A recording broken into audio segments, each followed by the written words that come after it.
Alright, howdy folks, welcome to Alwa's NES Awakening. This is stream number 49. We're porting Alwa's Awakening to the NES. If you're watching on YouTube after the fact, there's links in the description to the recap at the end, so you can skip to the brevity. Yeah, maybe links to other interesting moments or other things. Anyway, so I'm just gonna try to finalize the tile set today for Forsaken Valley, or make progress on it anyway. It's gonna take some effort, some time. Let's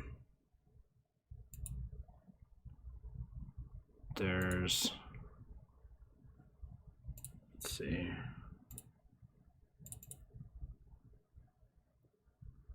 What did I do with my other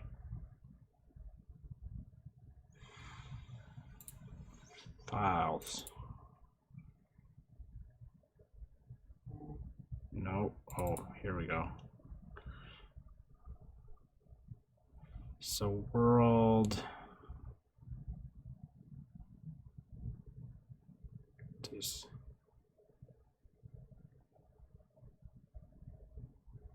Oh yeah, here's my. There we go. So these are the original tile sets, and we're just gonna try to get these condensed down to 3 tile sets or so. We have to be able to scroll between rooms and not have the tile set get too broken.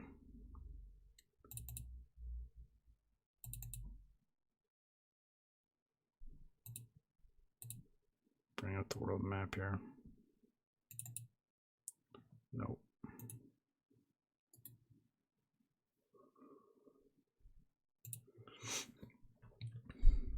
Because the can't really change the tile set when scrolling. I kind of forgotten about this.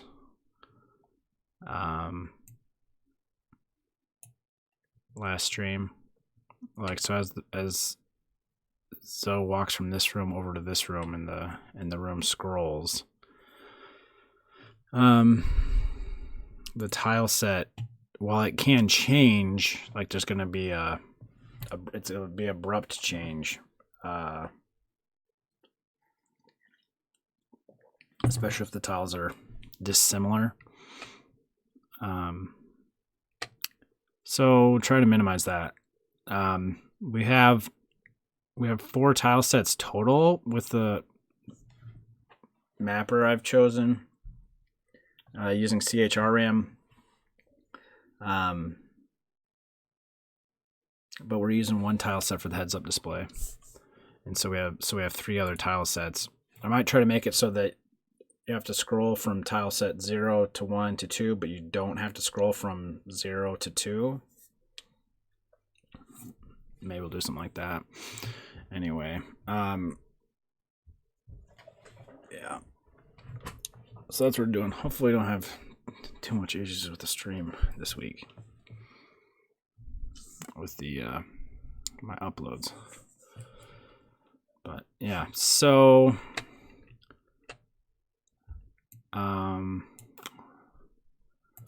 this is the tile set that we have mostly been using so far.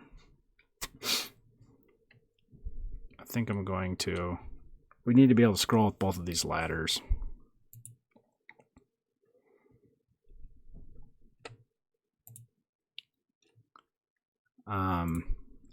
But we also need the top left tile for the ladder. This is what I think we're going to do.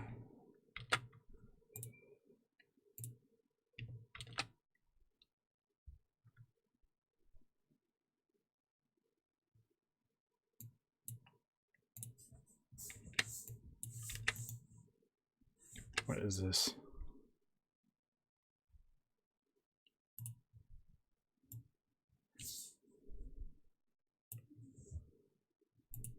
Your grid. So this will be we'll use one of these two. We'll have, right now it's only tile 0 that works for the collision detection, but we'll make it so either tile 0 or 1 can be used.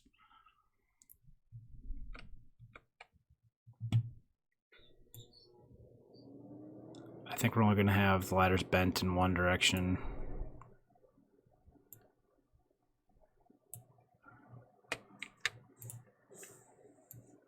To simplify things.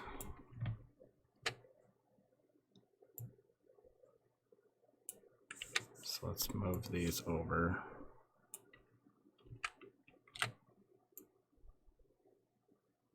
There. Nope.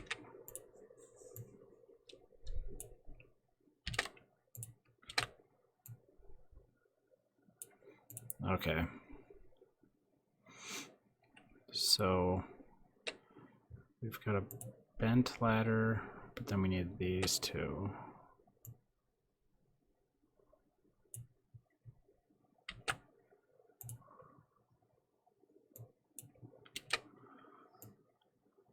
Probably gonna be overly boring stream, but gotta get this done. How you doing, Deedle?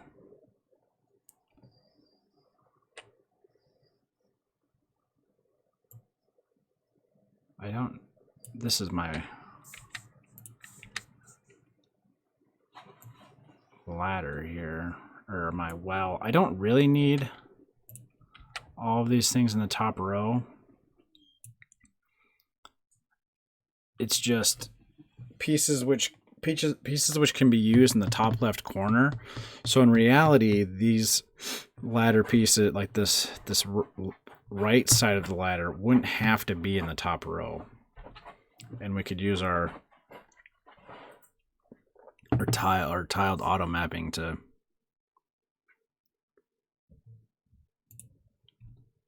handle the fragmentation of the tile set.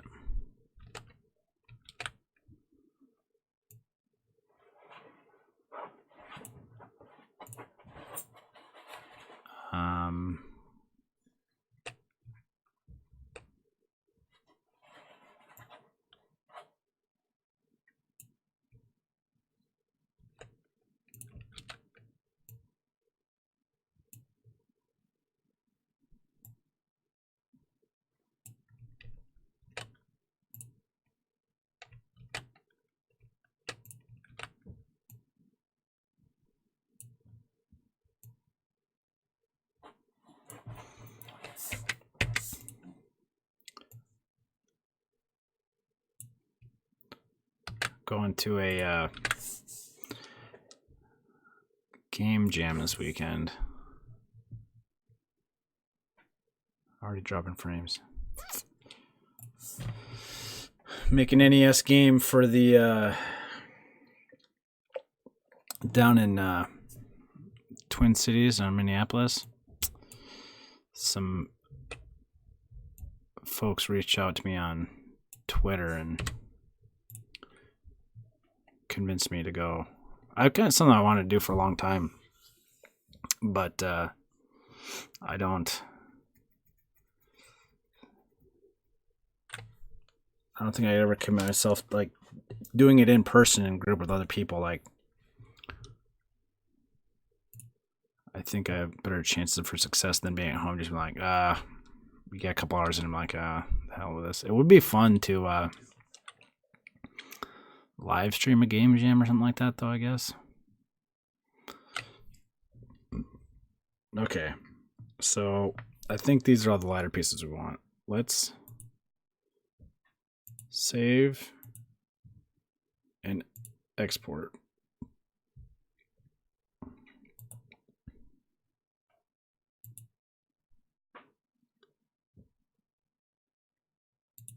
Get a solid build system you can spring ahead.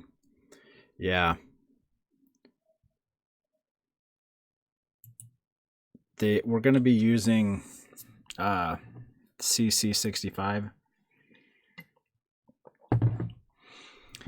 which I think is a good idea. But I'm not the most familiar with it. But about getting stuff done, not about being efficient with it. So we'll see how it goes. I don't know. I figure either way, it'll be fun. So with our spending as little time writing assembly as possible. I don't really know. We'll find out. But yeah.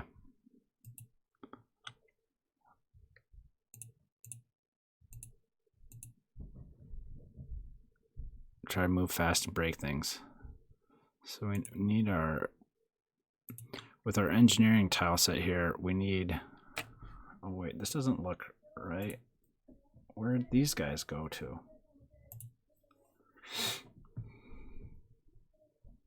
Did I not save?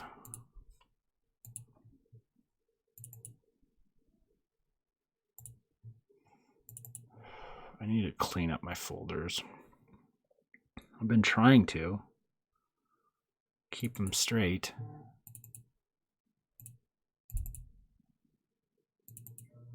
Unsigned character RAM 248. There you go.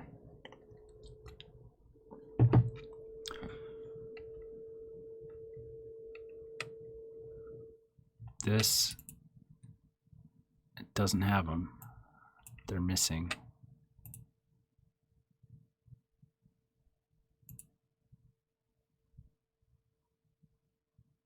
Where?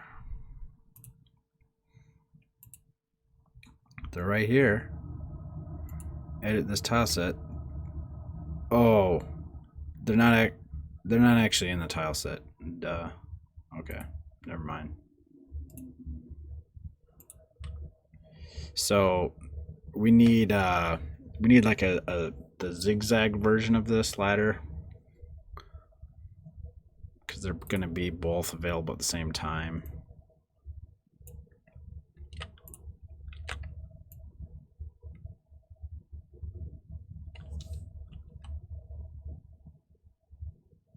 I need a grid. Why you default to not showing me the grid is beyond me.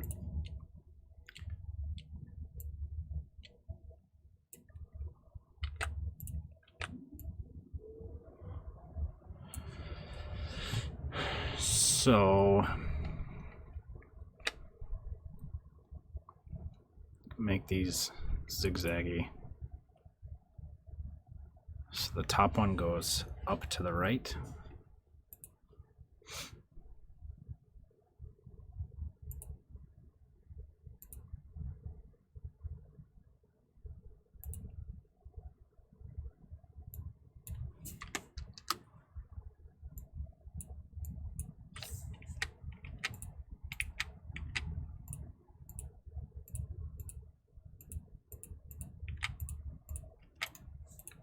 Oh my gosh.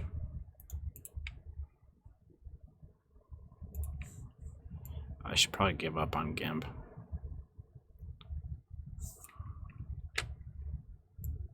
But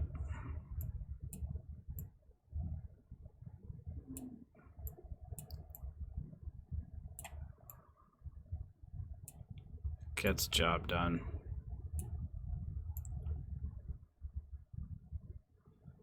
So this tile set is just what I call my engineering tile set.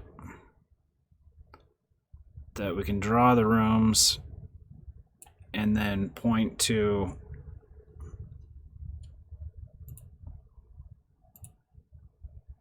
our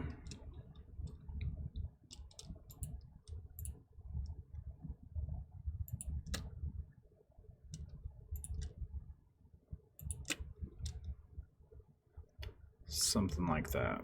We can use our auto mapping to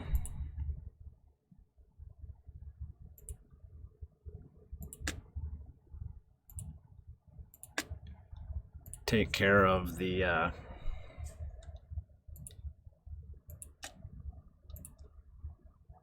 fragmented tile set.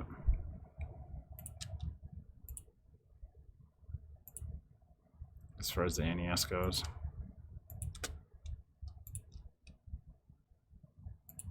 Beautiful. Save.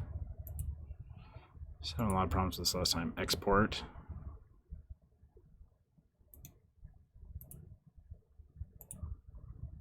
Yes. Oh, PNG.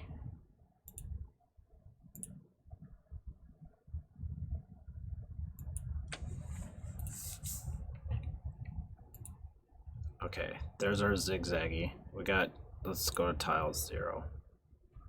So here's our first one. So we need to find a region here.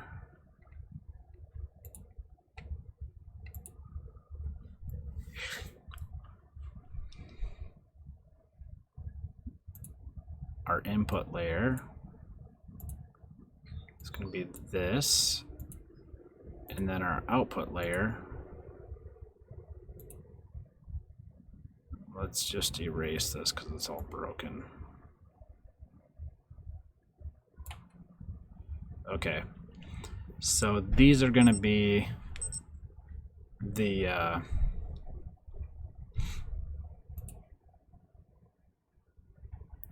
metal bars. So that's a top, that's a top. And then tile number 1 is going to be a top here. Okay. Why do I have 2 here?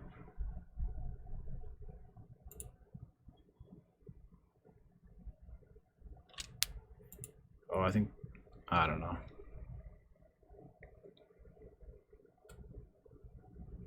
Anyway.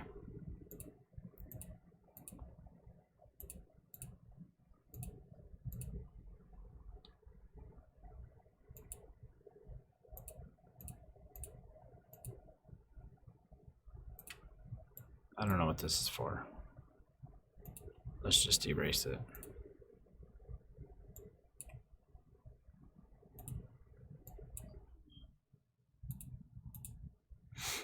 Okay. So our bent, we have one that's bent down to the right. We don't actually have a left bend.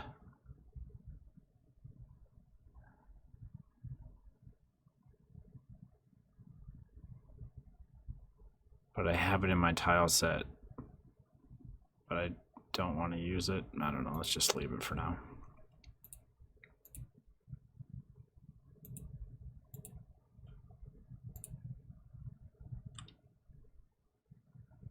Okay, so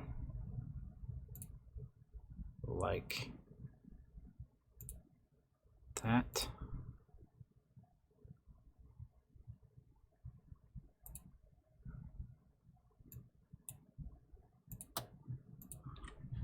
Okay, so this is the top one. They look the same, but they use different tiles to give us our top of ladder special collision case. So we saved that. We changed our tile set. Now this one, it broke when we changed our tile set, right? But let's just delete our NES version. This should still be valid, this drawing here. And so if we go M, boom, it's good.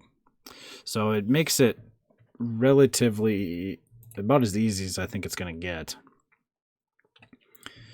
to draw, to change the tile set. Maybe we should just, we have a drooping to the right.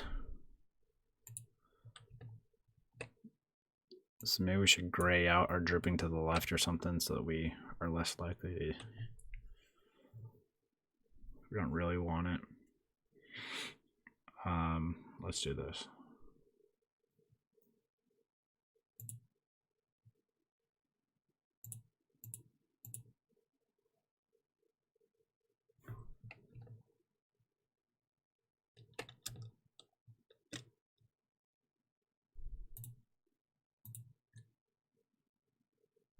Let's just make it white. So we don't have a drooping to the left. We don't have this one.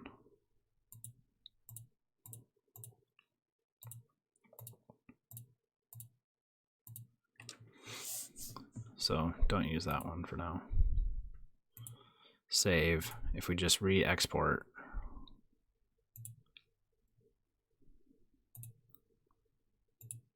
there, it's just updated automatically. Okay.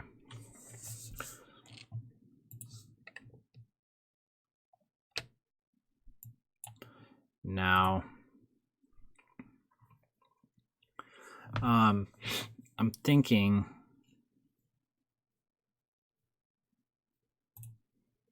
we're probably gonna have to set up some rules.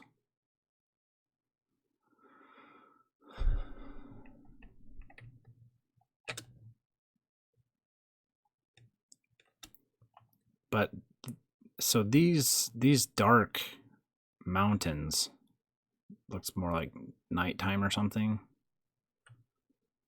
This is a different area, so we don't actually need.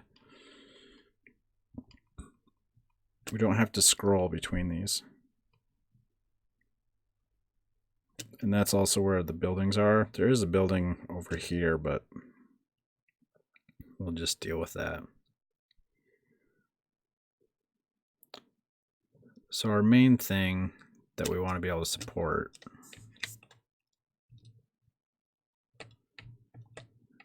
is scrolling between two rooms like this.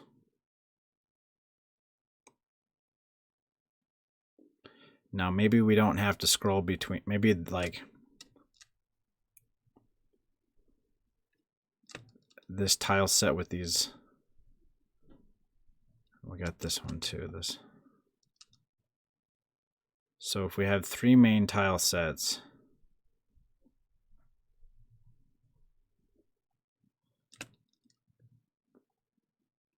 and if we don't have to scroll between an underground tile set and an indoor tile set, or then we could have the indoor tile set and tile set 0 and the ground tile set and tile set 3. I don't know how one would scroll between both of those though.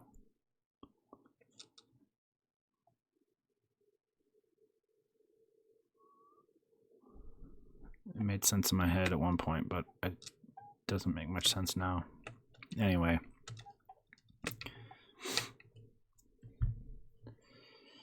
So let's just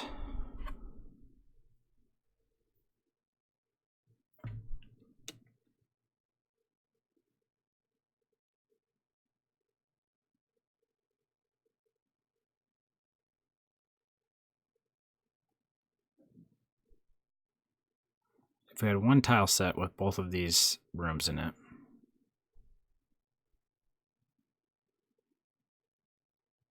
then while we were in the room,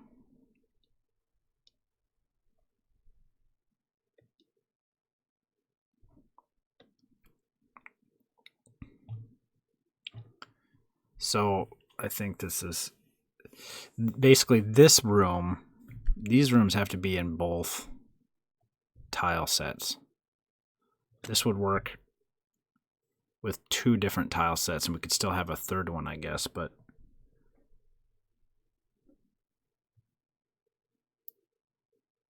if whatever we define as these Forsaken Valley outside, we got an inside, outside, and underground. The outside would be in both tile sets, but the inside would only have to be in the first one, and then the underground could be in the second one. So that would work. And we still have one tile set.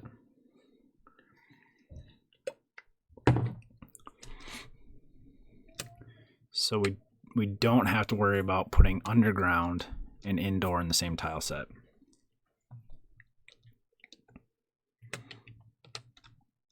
So let's just go with that.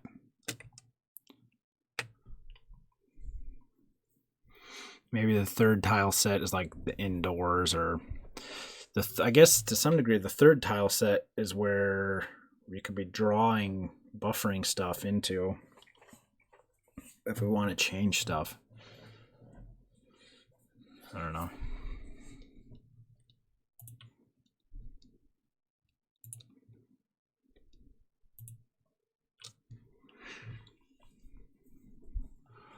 We also have the sky. But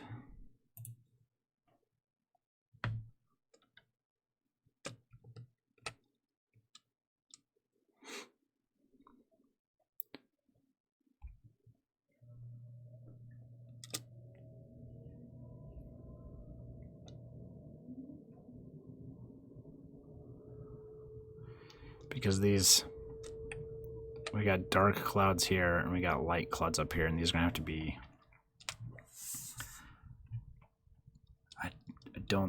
I don't think we can really just do it with a tile, with a palette swap. Maybe. But this is really only one palette.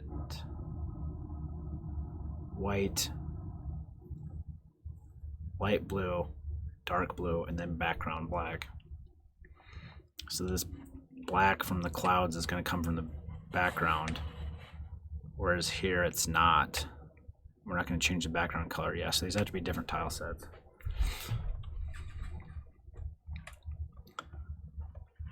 Let's take some notes, I guess.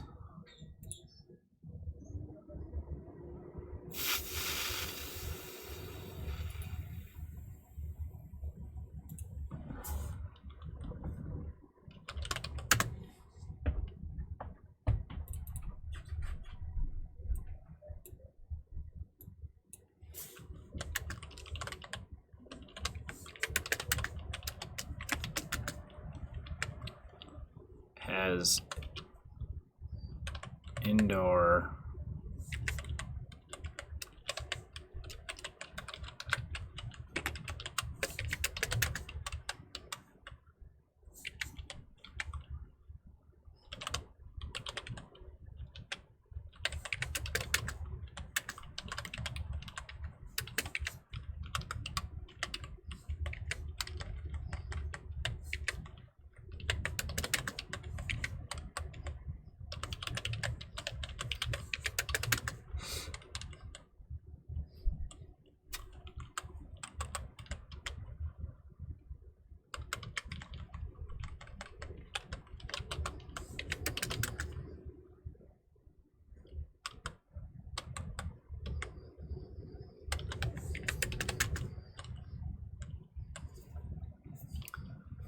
So if we did this,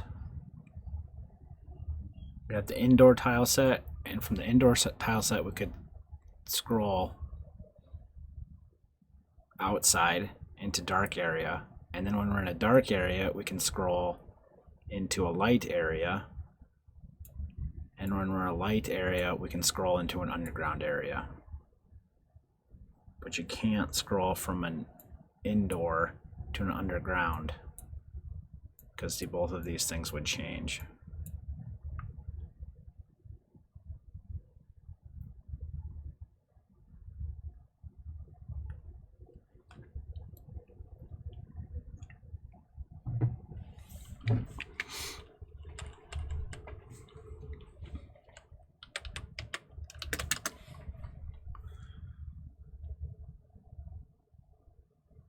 And here, if it's somewhat arranged like this, then these things don't change. So when you scroll from here to here,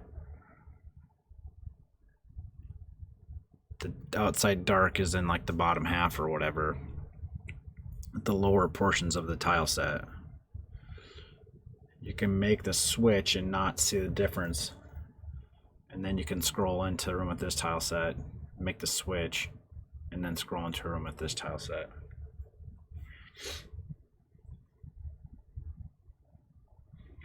So with this, we need a tile set that is indoors and it's outside dark.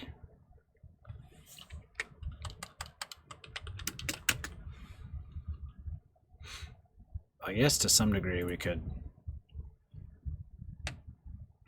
like our engineering tile set, we could, you know, draw things to segment it.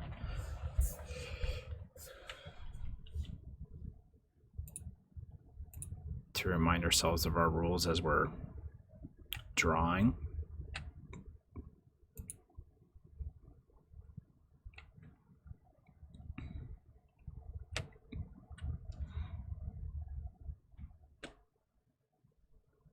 Oh, nice. Oh, it's looking much fancier than last I saw.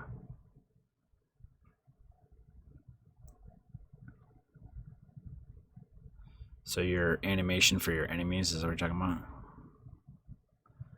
I like backgrounds. Have you been streaming lately, Deedle? I haven't seen you on for a while. Or am I just not paying attention? I know you're moved and stuff recently. Are you coming back?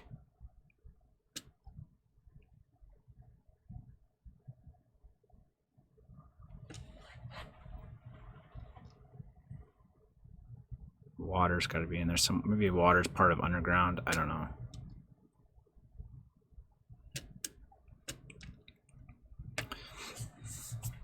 Oh, I haven't set it up.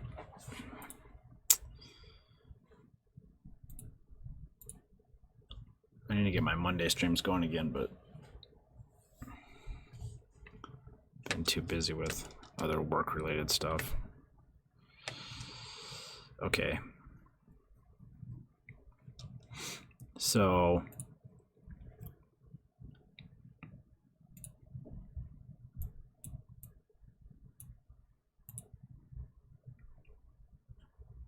let's do it like this.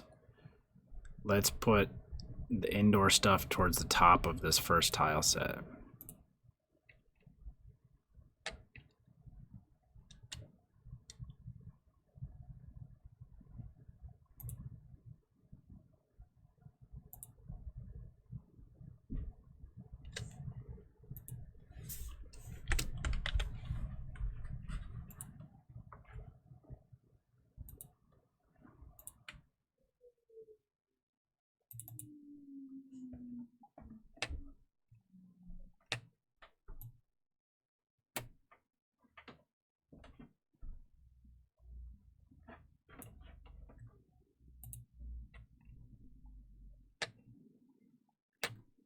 Because we don't need,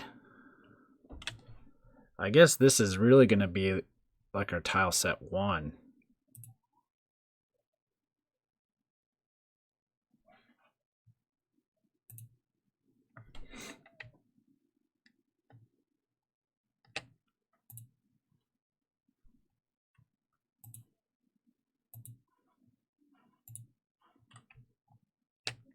Let's do this.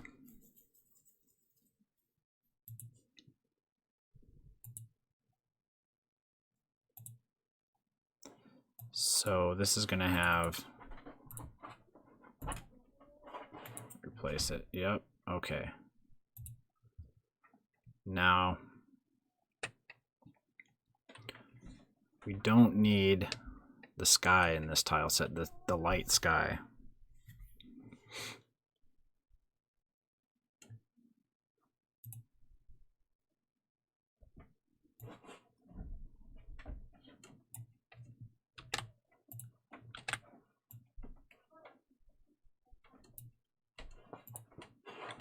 This is indoor stuff we also don't need.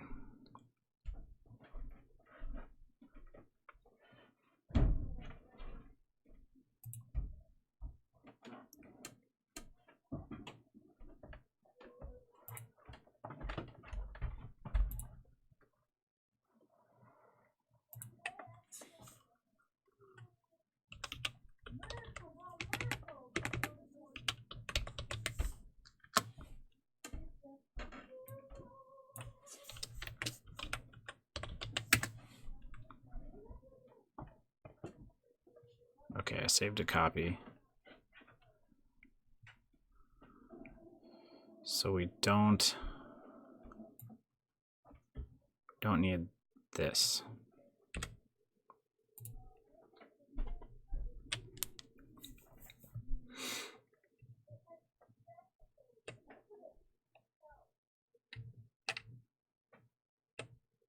Let's move these up.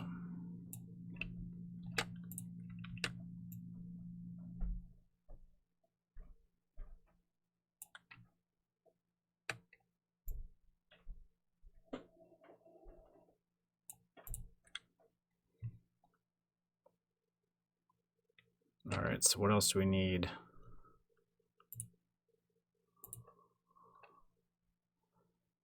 Underground, we need, or not underground, but inside. We need these blocks.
One thing I need to figure out is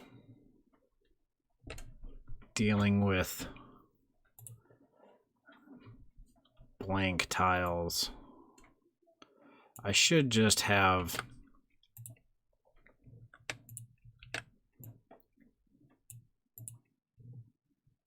a fixed location of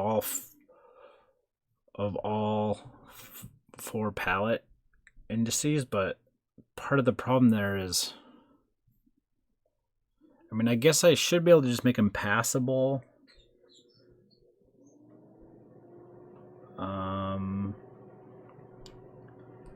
If they're not passable,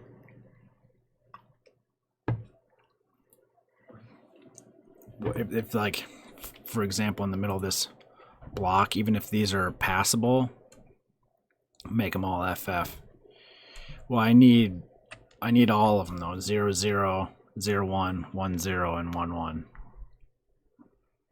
But this could be a passable tile inside, surrounded by non-passable. Although I guess this here would be, if this didn't, because I used the top left, so this would, if this was a clear tile, then it would have problems. These would be fine, but this one wouldn't.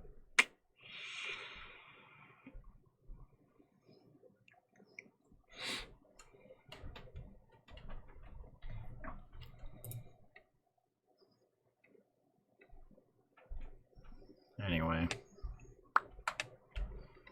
let's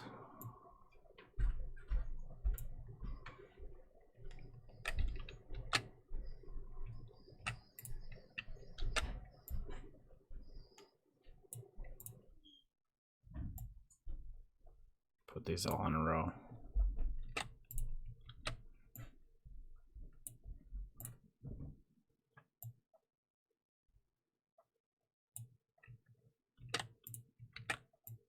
Gotta be a better way, but I guess it's not that bad.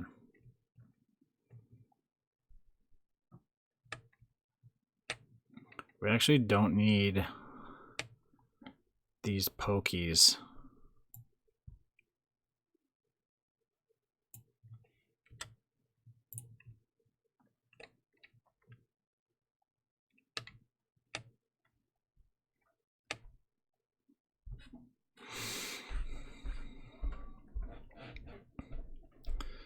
what else do we want for indoors?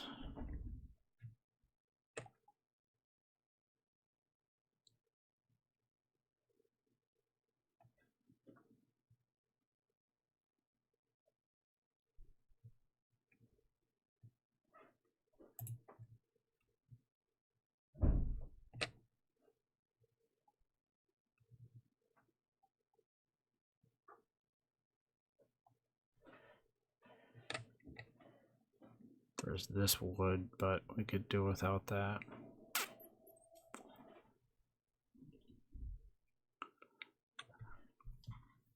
I guess that's most of it.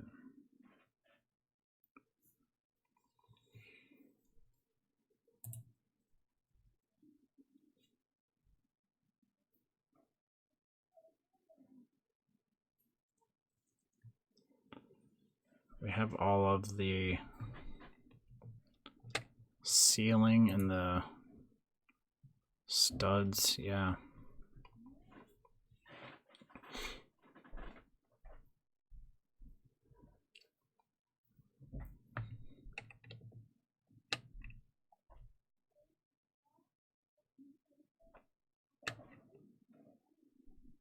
I think I should just like make these 4 tiles here.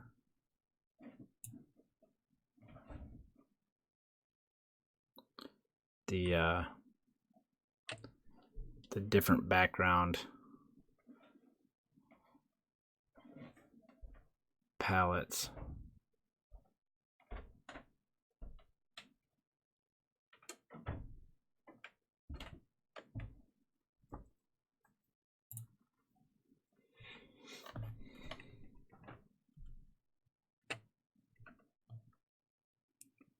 So where's my palette editor?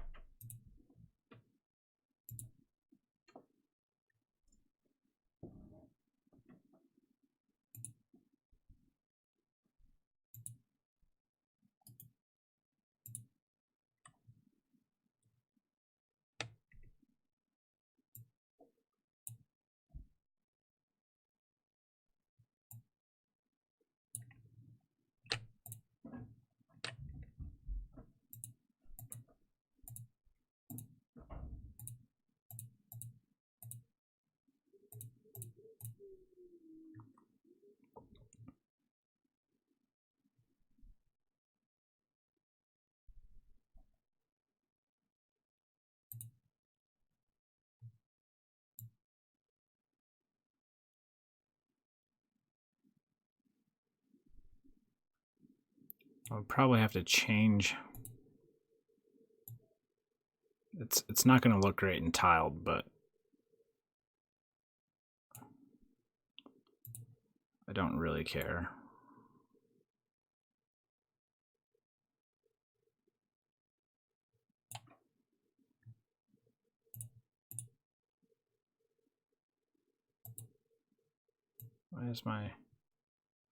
Why do you undock it?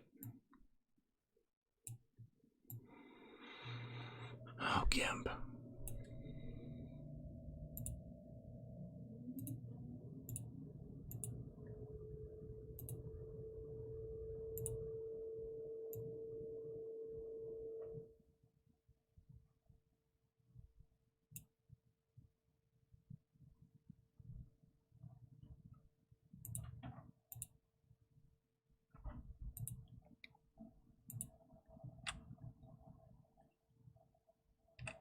See, then we shouldn't actually need this tile.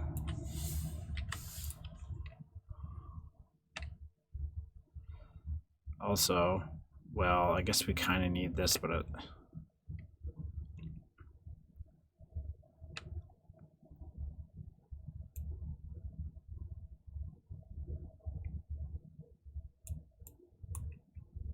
okay.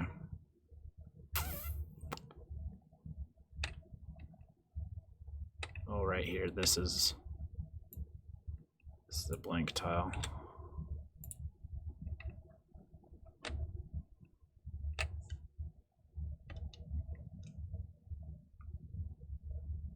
This one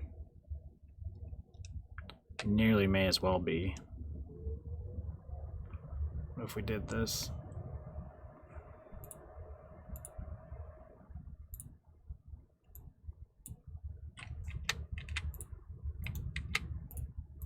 I don't want that selection.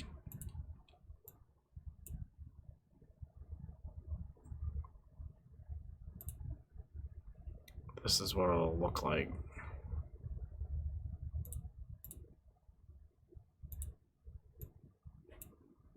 That's fine.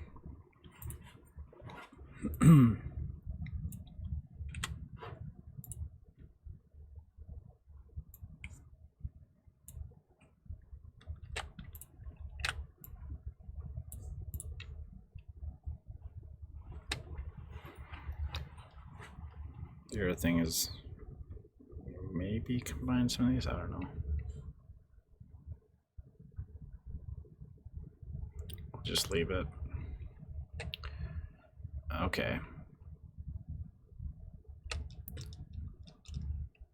So can we draw? Looks like we can draw all of our indoor stuff.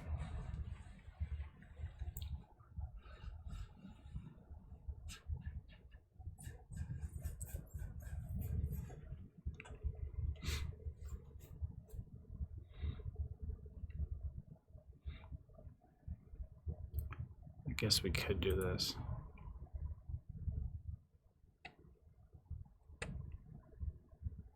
So this, oh no, that. So if the tile has to be a top left tile, then its height in the tile set matters.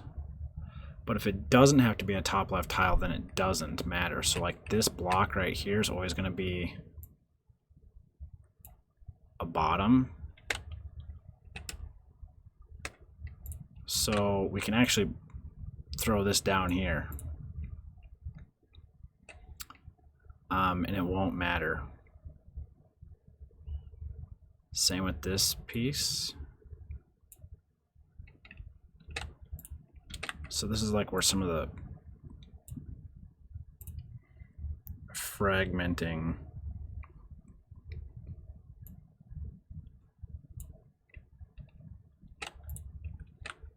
this piece won't matter. These two won't, but these will.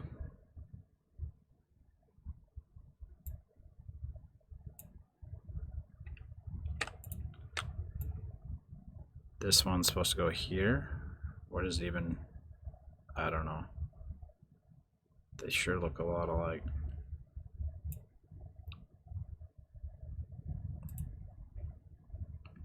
Two dots goes on the top, so it's not. So really it's only this tile, this tile, this tile, and this tile that matters.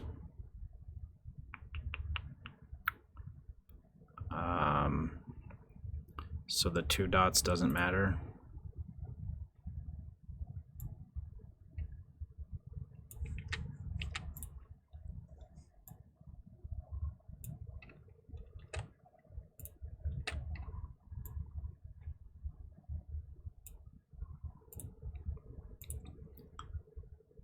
This one, this one, this one, and that other.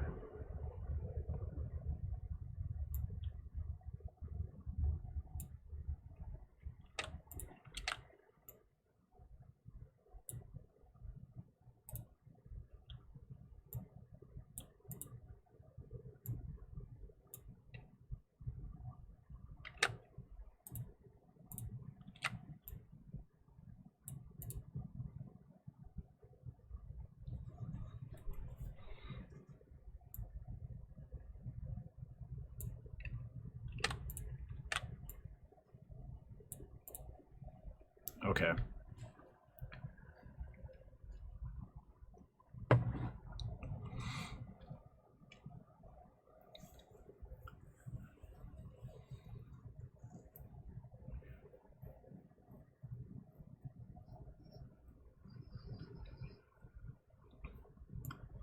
The other thing is the well.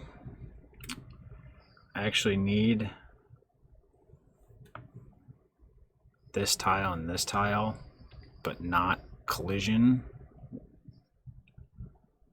So I guess we'll just go ahead and copy these guys up here. There'd be other ways to do this, but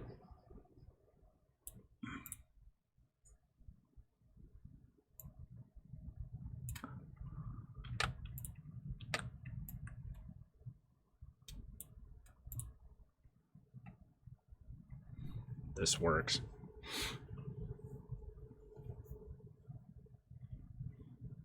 Similarly for these vines, like it's really only this one, this one, this one, this one, this one.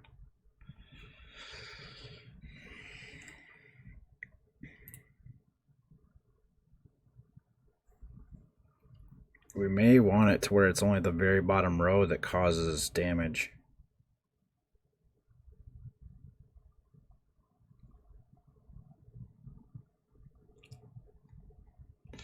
If that's the case, we can just swap these because this is the way they're always going to be drawn. This row here is never going to be the top. It's this row that's always going to be the top.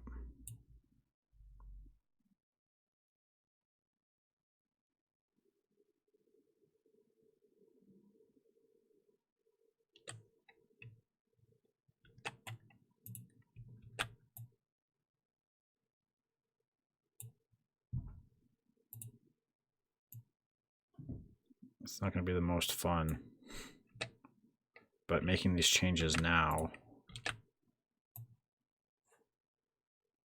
is going to be easier. Oops. If we just make all these rules and final decisions.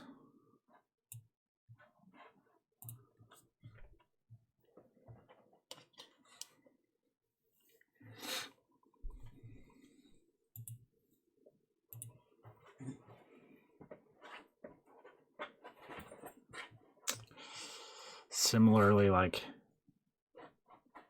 we can leave this as is, but if we're having a hard time with splitting the collision in half,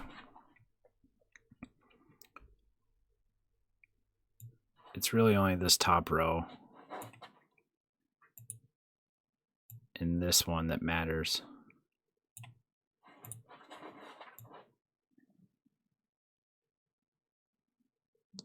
These are the ones that have to be non-collidable.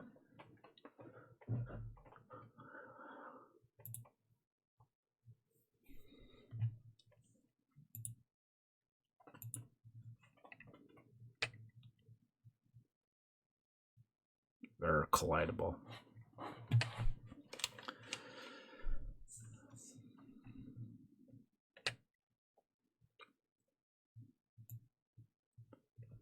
So we have a lot of tiles. This maybe isn't going to be as difficult as I thought. I guess part of it's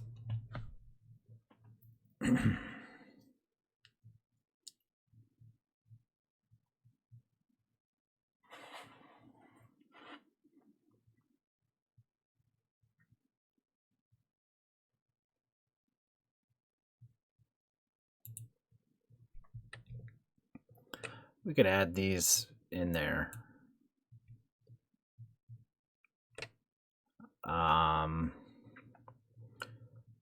But we should be able to fully draw these indoor rooms.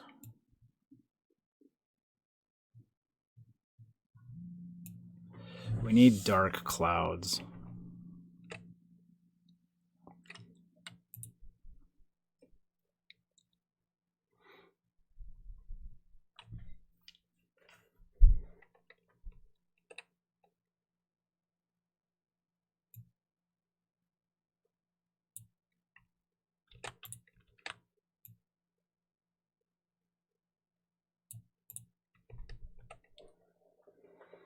Part of me says these should be right here.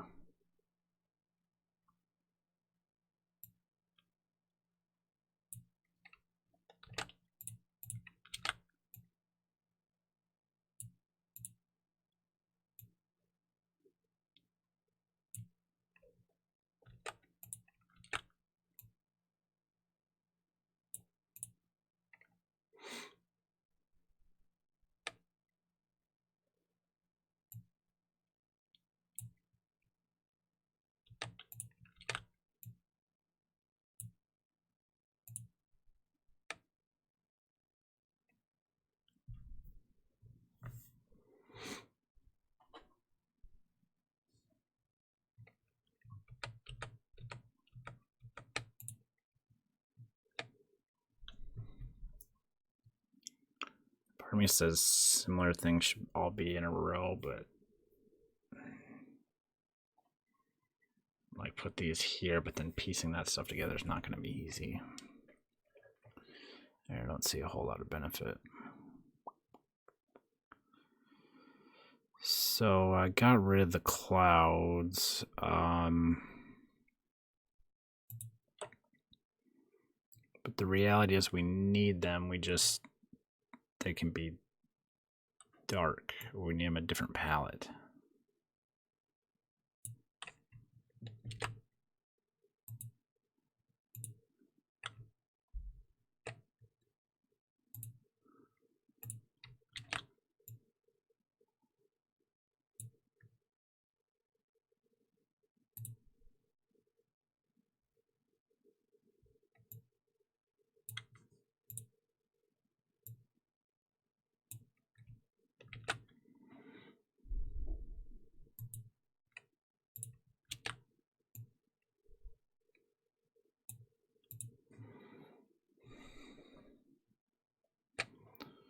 So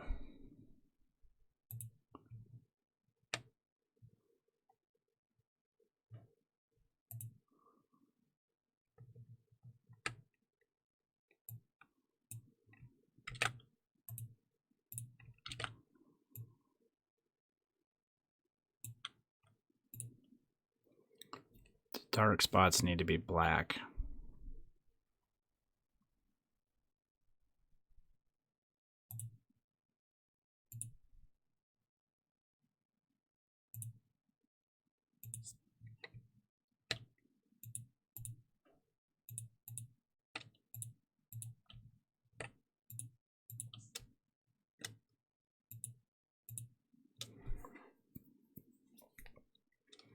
The white spots, or the blue spots need to be this greenish or whatever.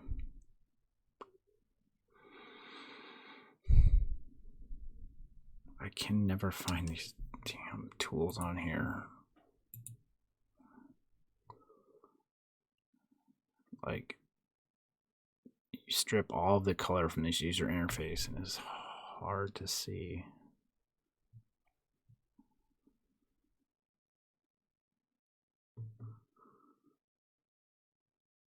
Seriously, how much time do I spend looking for a pencil paint bucket? I guess I can like delete some of these tools that I don't use.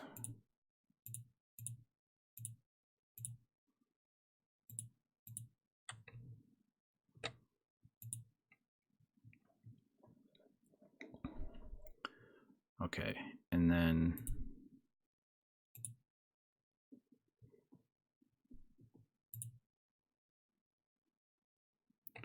actually we need to pencil this right here. It's gonna, okay.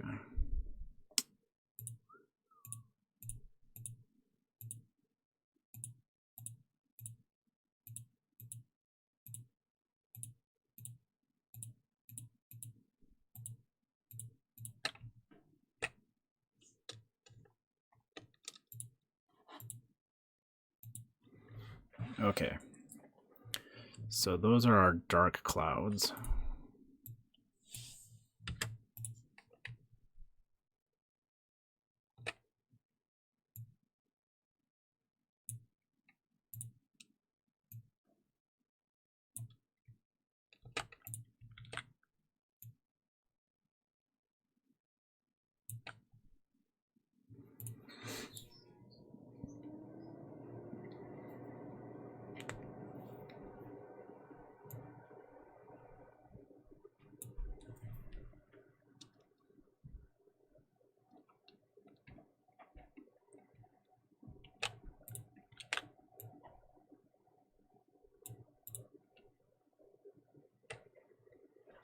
I think the halfway split is going to be where we actually make our split between collidable and not.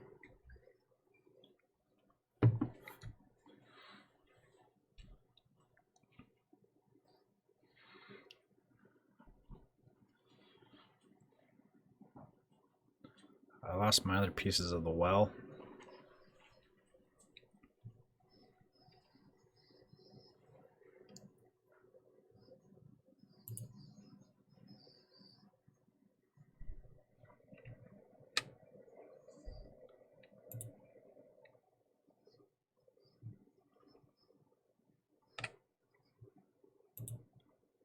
So I got all 4 there.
Where are these big trees?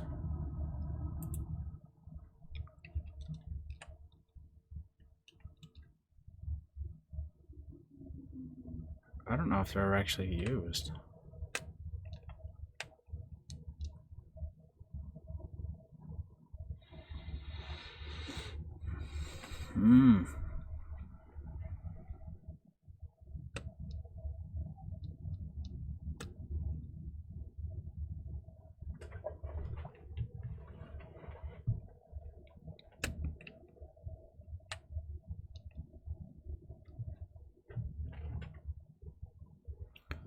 So we have the small tree. This guy. And he says we could. I guess we are going to need some water.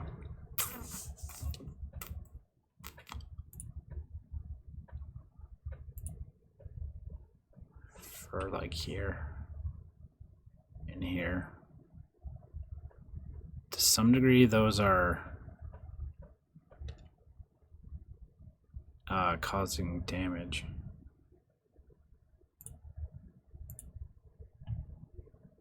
I want to check this.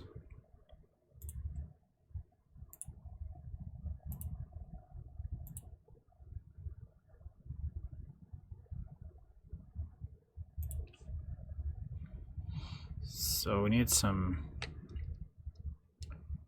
water.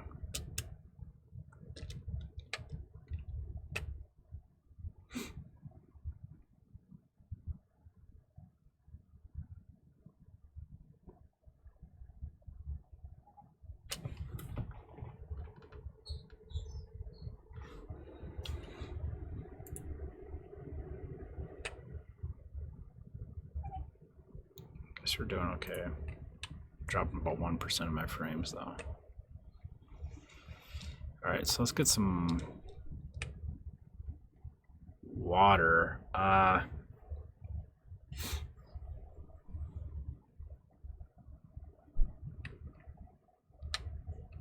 Here's what I'm gonna do.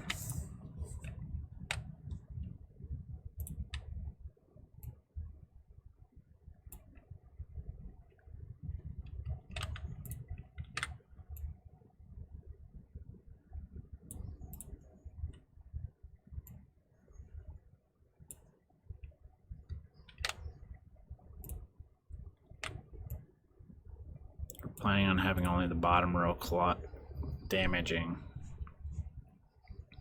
So we'll put the water there.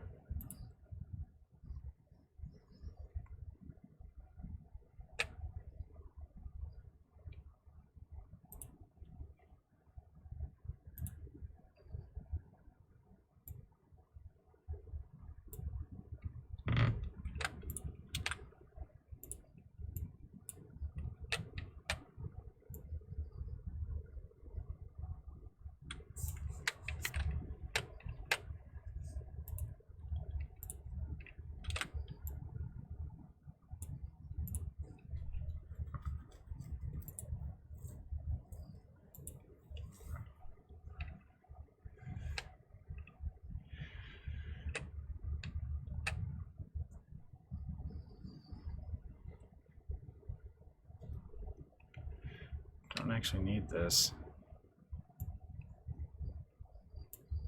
Oh, and here's the water that I don't actually want here.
Trying to do this somewhat intelligently.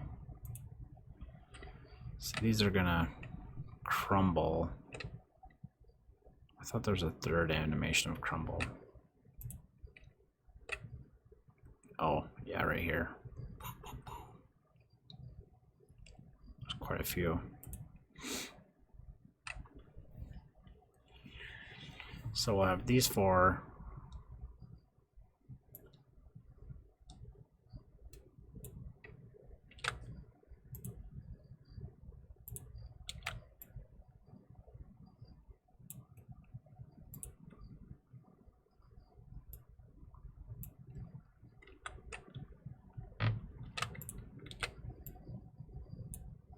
These two tiles make up the next row.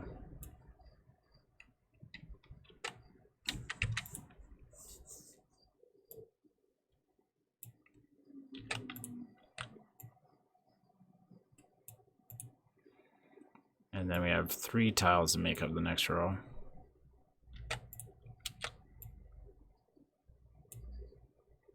Well, these crumbles, they're gonna, I mean, probably reuse some of the tiles. It happens kind of fast, so. But if it's a full row, then we just have room for it.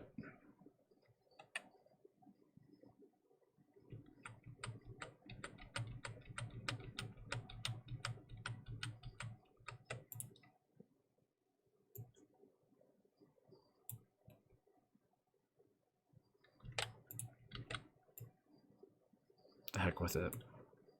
Oh wait, no we don't. We don't have room for all of it. Let's simplify it down to a full row. Oh yeah, we do. This is the back, this is the bottom.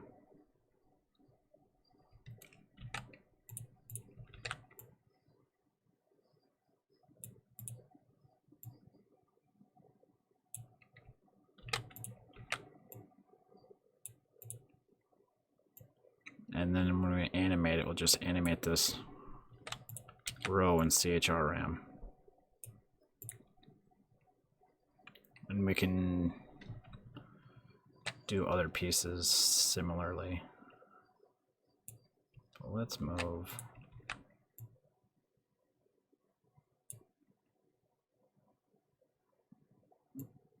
this one row up. Oops.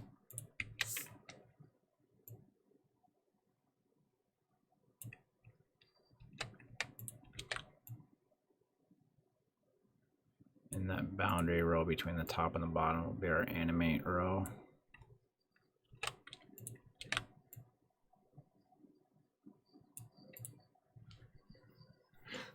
Or something.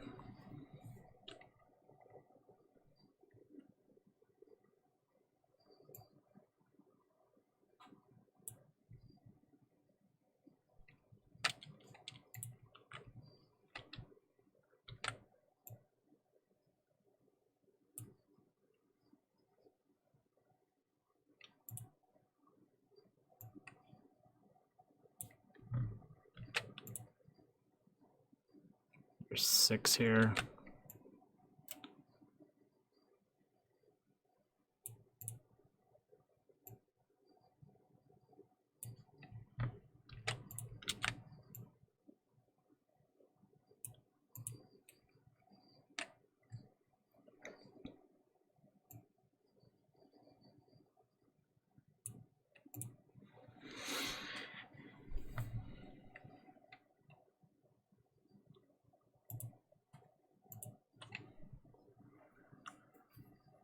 So yeah.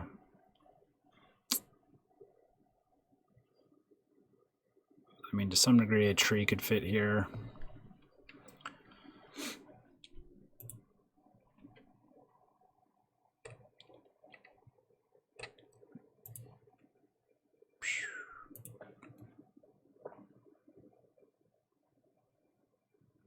Let's get this guy in there.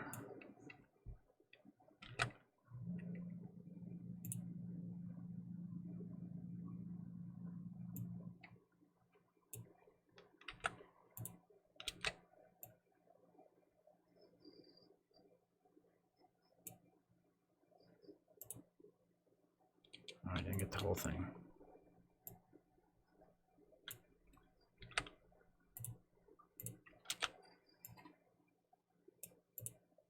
I think I might take a quick break after I get this tree in there.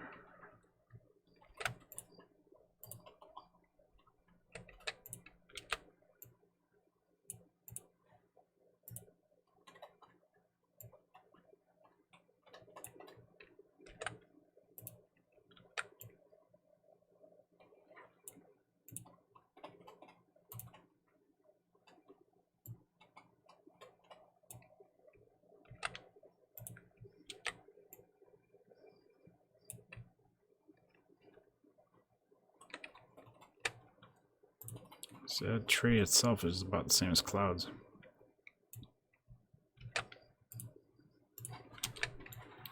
But this horizontal arrangement will be a lot easier to manage and just say, oh, this row, if we do want to change out tile sets to somewhat have them segmented down to rows or pairs of rows.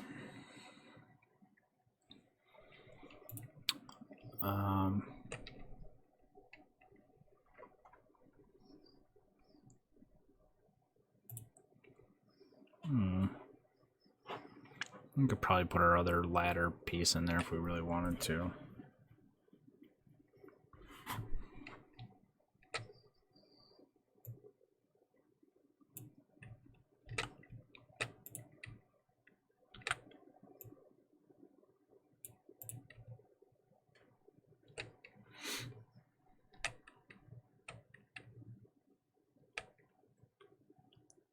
See, this piece doesn't matter.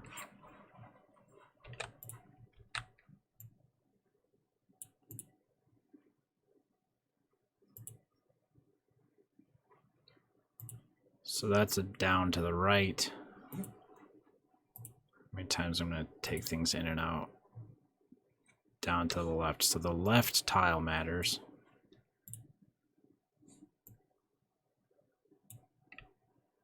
But not the right tile.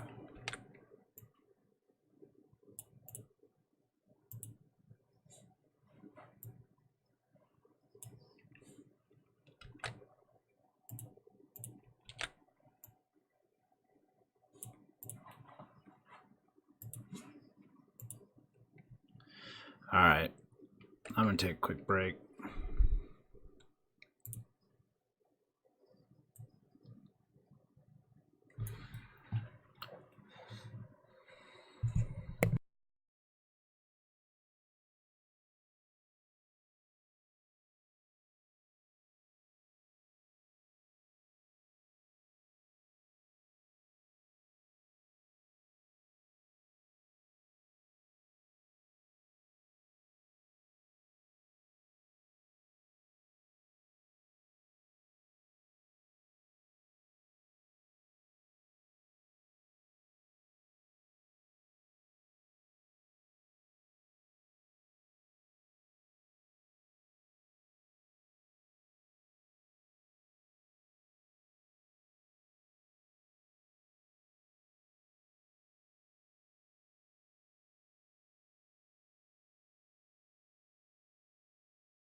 Alrighty.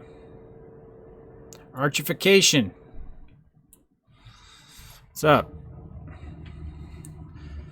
Looks like graphics. Those look like Firefox windows. I'm not sure what you mean by Firefox windows. Our graphics, yes. For Alwa's Awakening project.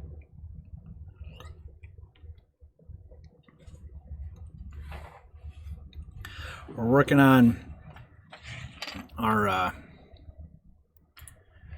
tile set, trying to get things somewhat concrete with the tile set for this first level anyway.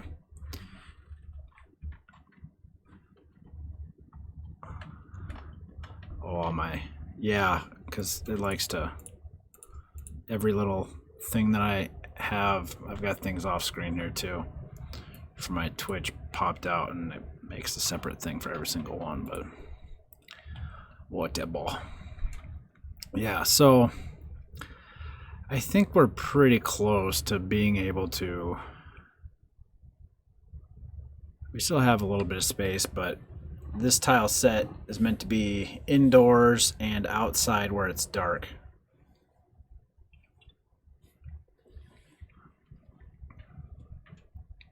I didn't actually say that we needed to have these mountains, but they fit. For now anyway. So just go for it. So let's save it and export.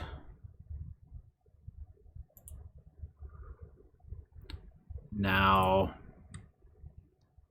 all of our tiles are messed up here because we swapped around to make it so that only the bottom layer causes damage. So I'll have to fix that.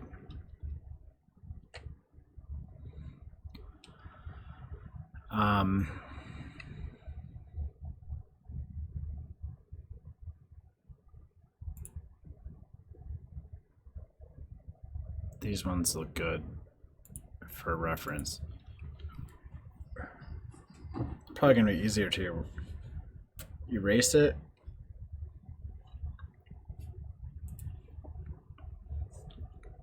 Or really, I should just be able to shuffle them.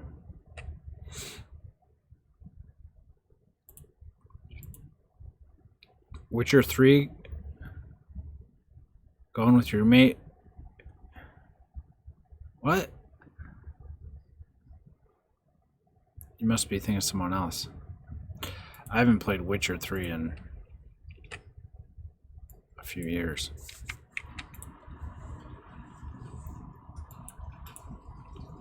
I want this tile.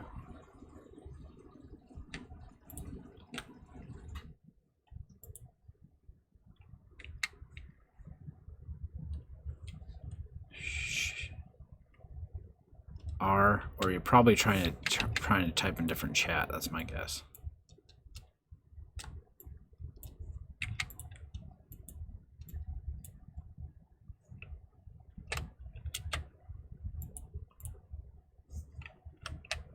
So this is the bottom left, which like goes there.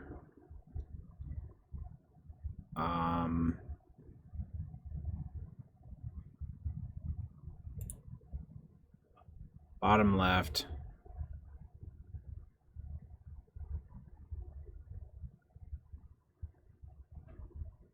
And there, did I put it there? Bottom left.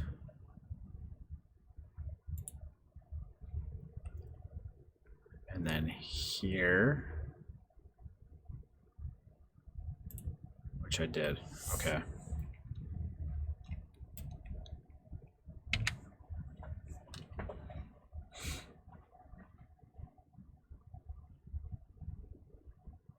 So let's see, bottom right.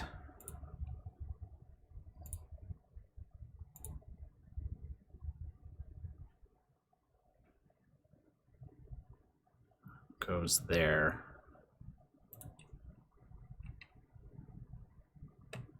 Guy who cosplays and possesses in the Super Nintendo. Didn't remember his name.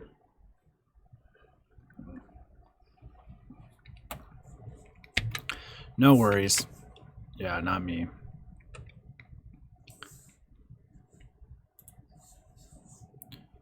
So this is a bottom right.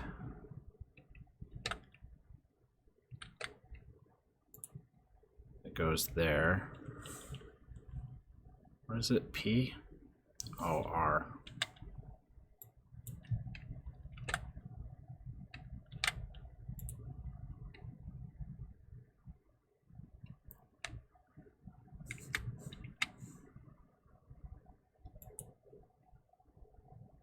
I gotta erase that. So I think this is supposed to be bottom right. Yeah, so poke to the right, and then this one's bottom right. There. Let's erase these. The same ROM. Yeah, it's been over a year now. Been working on this guy for a while. Okay, so we need this tile set stuff's been keeping us busy for a while, but we just gotta get it done. Did I get this one, bottom right? Yeah. Okay. So we need Let's do a top right.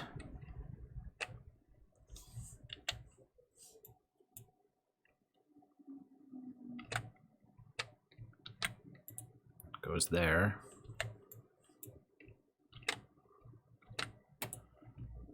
Okay, and then top right, I think it's going to be here.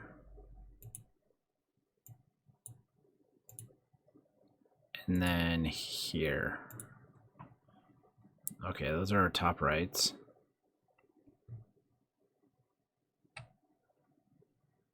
And then, so this must be our top left.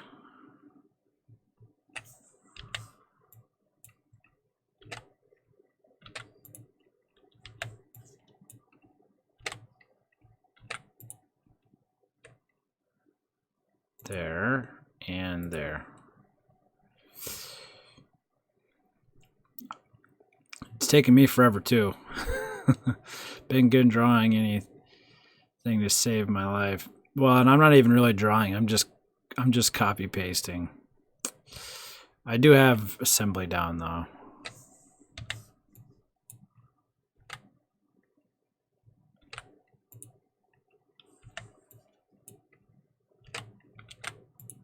So that goes there. That goes there and there. What's this one over here doing?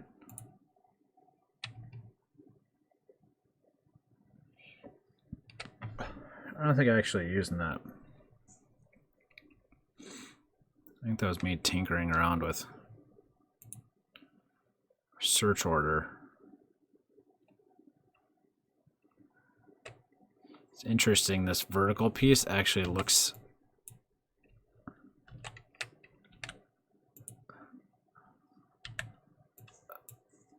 not bad, wrong.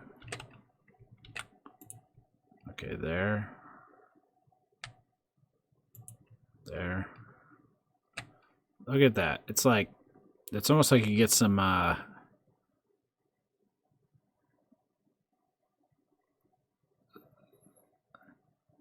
although it doesn't, yeah, you could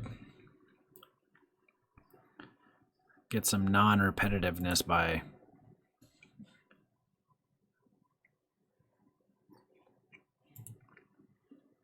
no, not like that though. It's flipping them.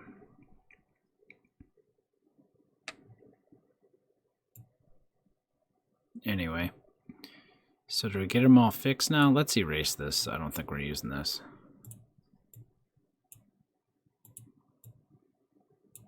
Yeah, I deleted the region. Oh, we gotta fix our ladders because the bendy ladders. And I gave myself that bendy one back, so we can fix that.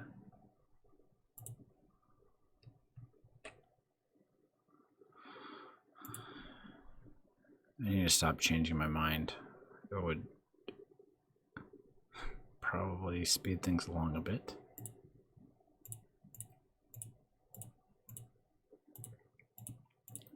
But it's this I mean, to some degree, I can look at the completed levels or whatever and be like, okay, yeah, I can do that, move on. It's like when you're, that's the real like reason that I want to port stuff and not do it from scratch is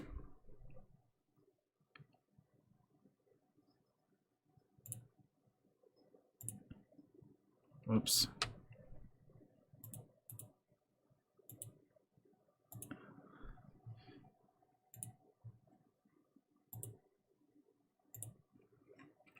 The scope is a lot more defined when you, so let's save this and export. Okay, there, it looks right.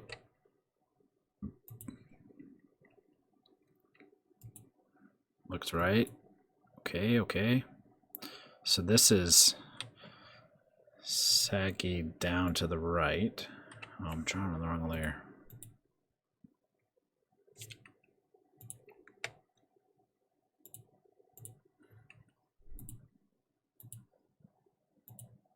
Okay, try again. All right, down to the left. Down to the right. What's going on? Oh, I thought I could have swore I got the right layer.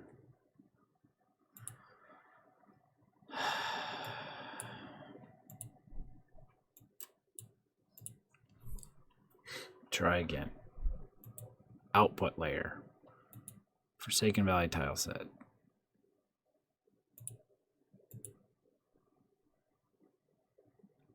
Why? Oh, it's not visible. There we go. There we go.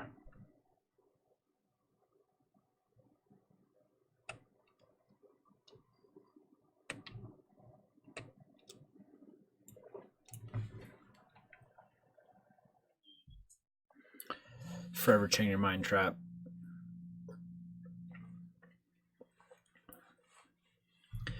Yeah. Part of it is it's super easy to underestimate how long you're gonna have to work at something to actually like finish it. And so when like the excitement wears off, like keeping yourself going on it. That's kind of why streaming this project is I knew that these two things are exactly the same. Oh, they're supposed to be. It's just this one happens to be the tops of ladders and this one's the center. But I knew that if I hoped that if I said I was doing this and I was streaming it and, you know, had told myself it's okay for me to work on a fun project for a few hours a week, that eventually, you know, slowly but surely keep making progress on it.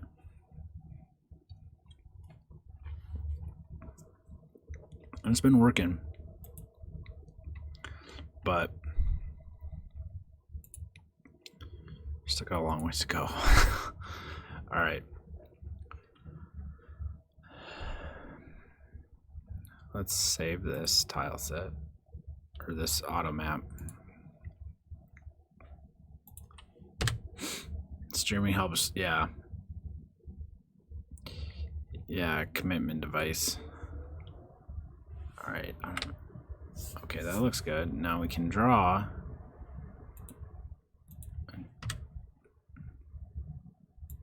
We can draw some of these guys.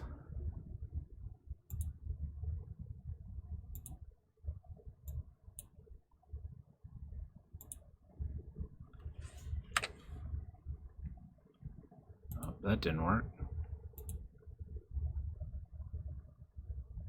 Oh, that's why we had those separate ones. If you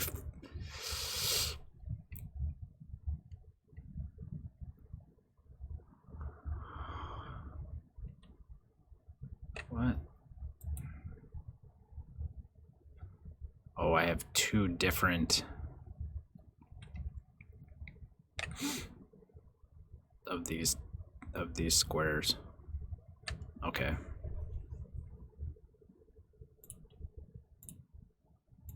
There was a method to my madness.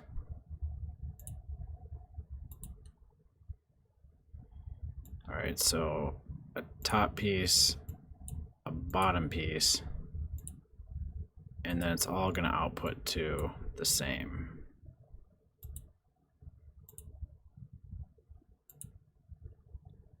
Save. There we go.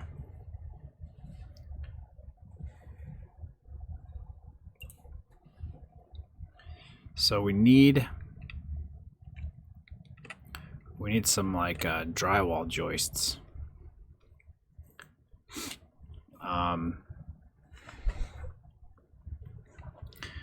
So we have to draw them in our engineering tile set here, and then create an auto map for them.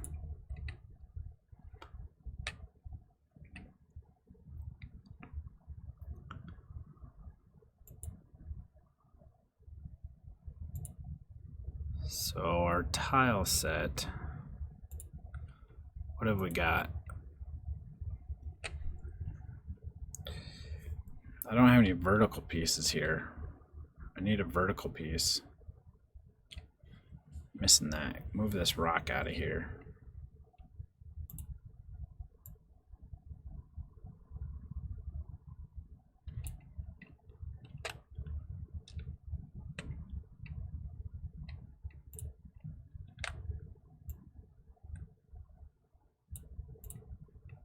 We need a vertical piece,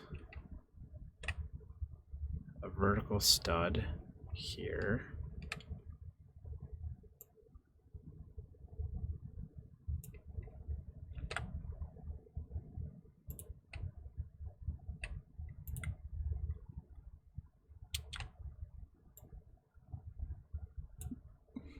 I'm gonna move this over here.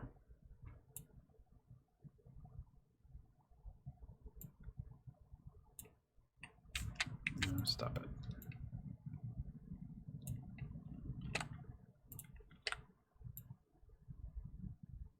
Like that. Save.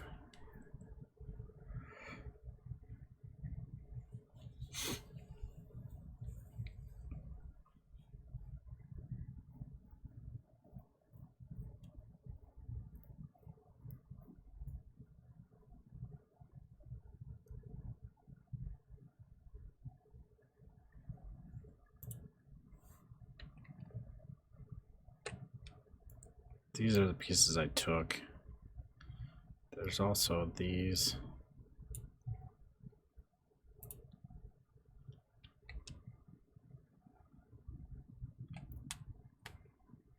I don't know if we really need them, but we can put them up here.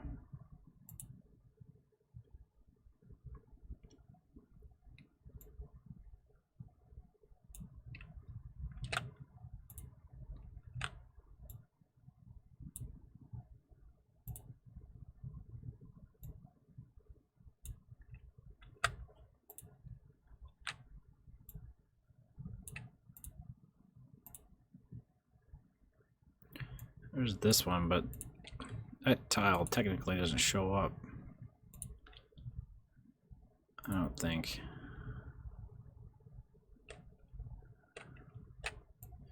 Not that we couldn't add it in if we wanted to, but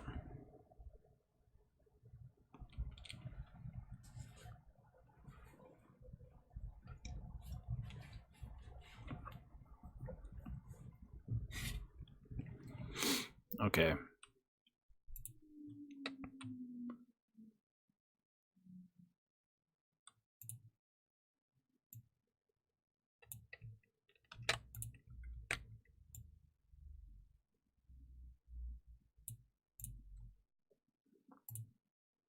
Save and export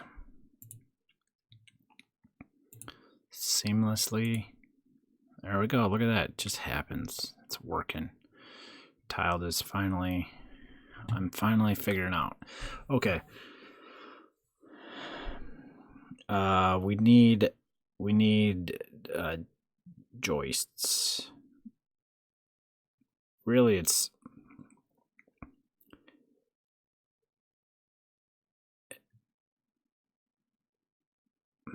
I guess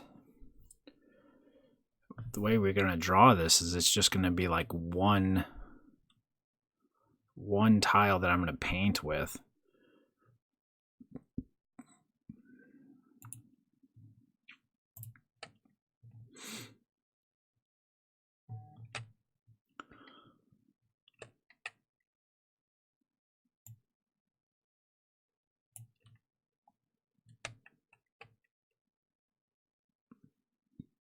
Let's just steal one of these.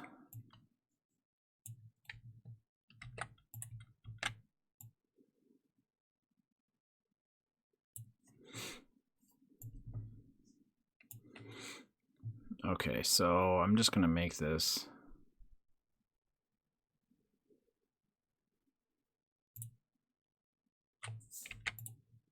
I hate that. Just want one file. Okay.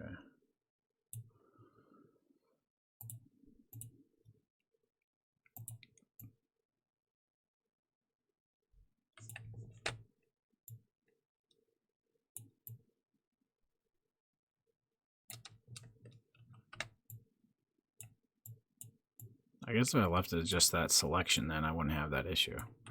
But I'm just going to have this one tile. Maybe we can draw some.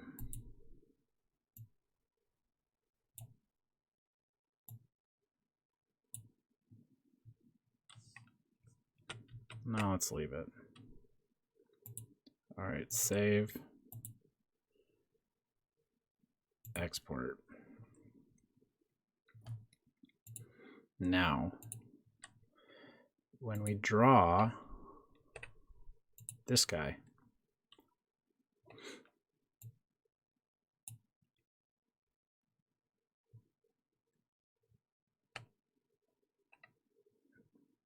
now this is going to be, I'm going to kind of segment this way because this is going to be in a different area. I'll put this up here anyway.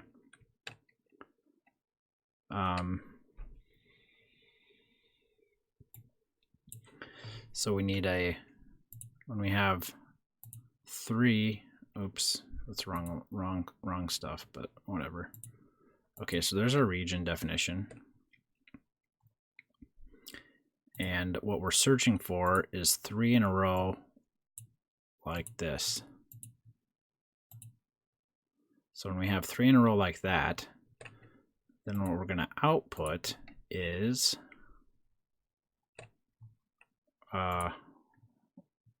one of these in the middle. Okay. So let's do the same thing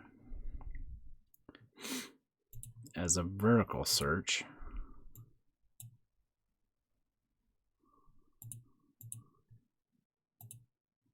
And when we have 3 in a row like that, then we'll output one of these pieces.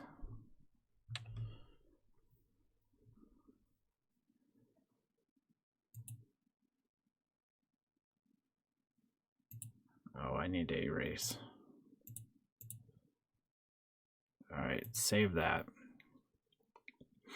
Now, it searches from right to left, so it like you read a book. Now, when we have these two things collide, then we want one of these in there.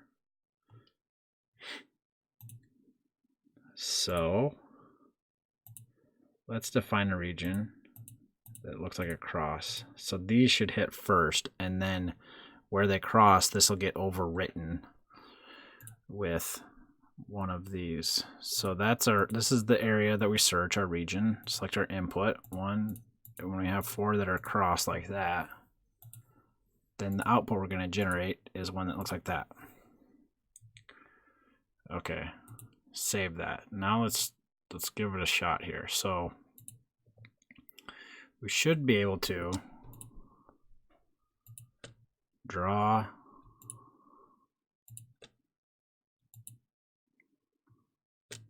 let's do this.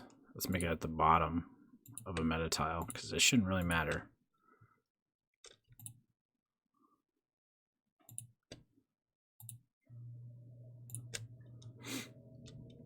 Oh, I drew it on the wrong layer.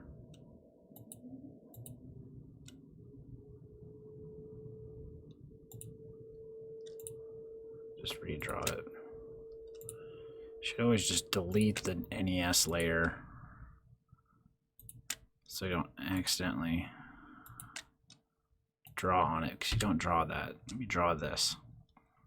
Okay. Save that. And automap. Boom. Okay, sweet. So we have a lot of our cases covered. What we're missing though is these edge pieces.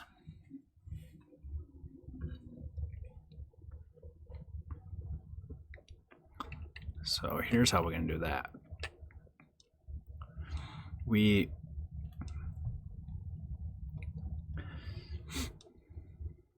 just going to search for if there's one next to it, but we'll put this as earlier in the search pattern, because these ones are like, this is, the more we move down to the right, the more complicated the search is.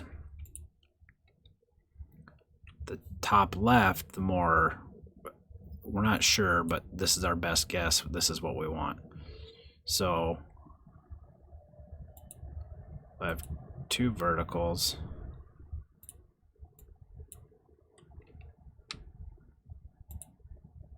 And 2 horizontals. And I drew it on the wrong layer, of course.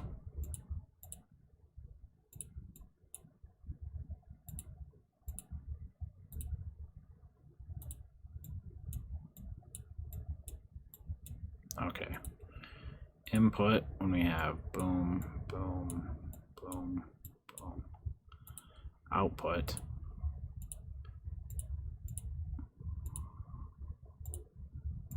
Like that. Save that.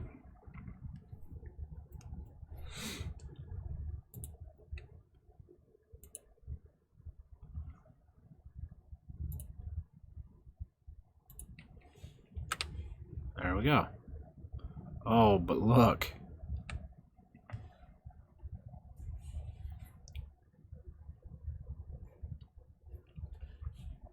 That's not what I drew.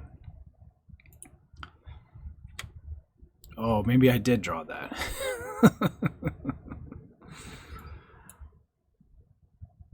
When I fixed my drawing on the wrong layer. Boom. Sweet. Okay, now let's do a search for the top, where we're going to draw the shadow.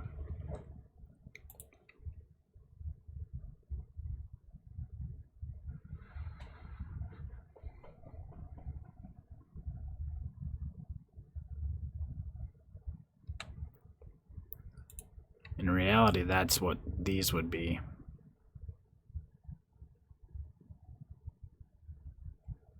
But that's fine. So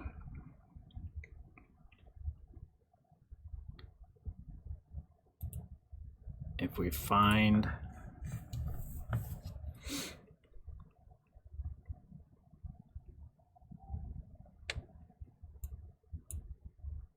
all right, let's think about a region here now. So there's actually 2 different versions.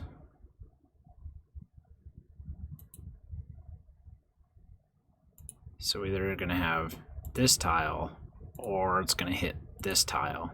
Depends upon which corner it hits. Either one of those is going to output to this and this.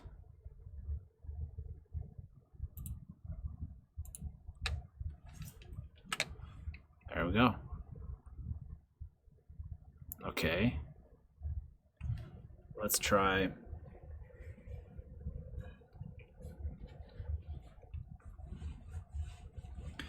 Let's just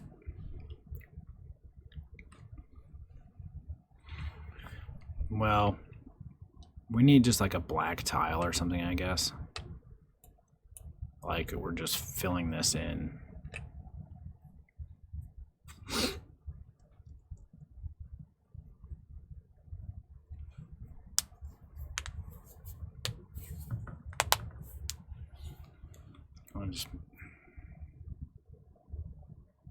Well, I guess we could make 4 different tiles for our 4 different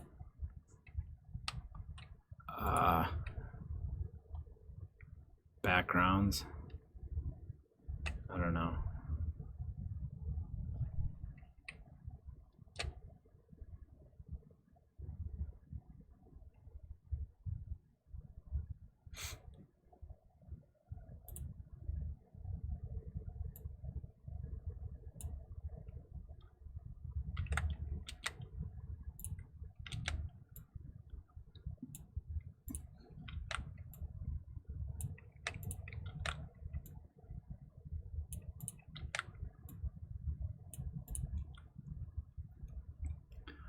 Not actually sure this is how we're going to need it, but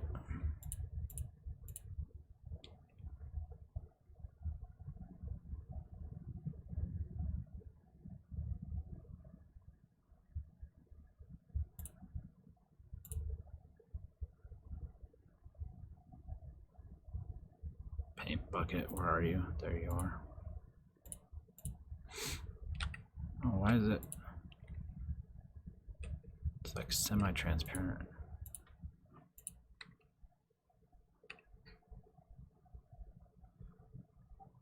All right, so this is going to be. Well, I guess it's going from dark to light, so this would be.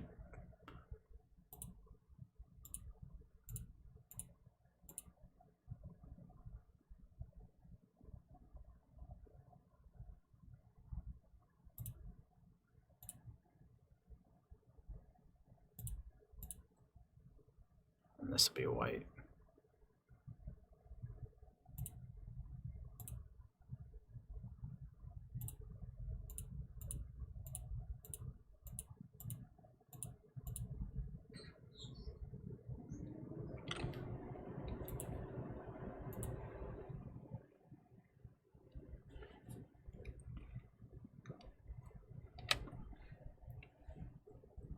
What else do we need?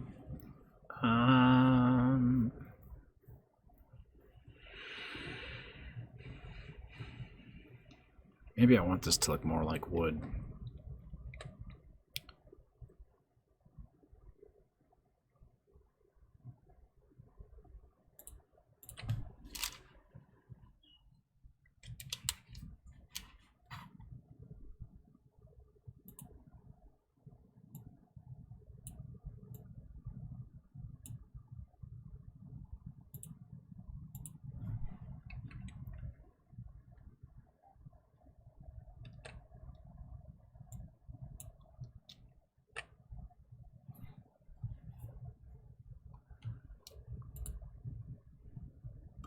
We need some platforms.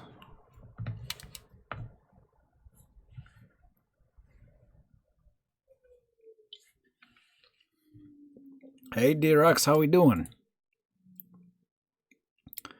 We making some progress on our tile set. Fitting better than I thought or anticipated. I don't know, it doesn't seem so. Kind of got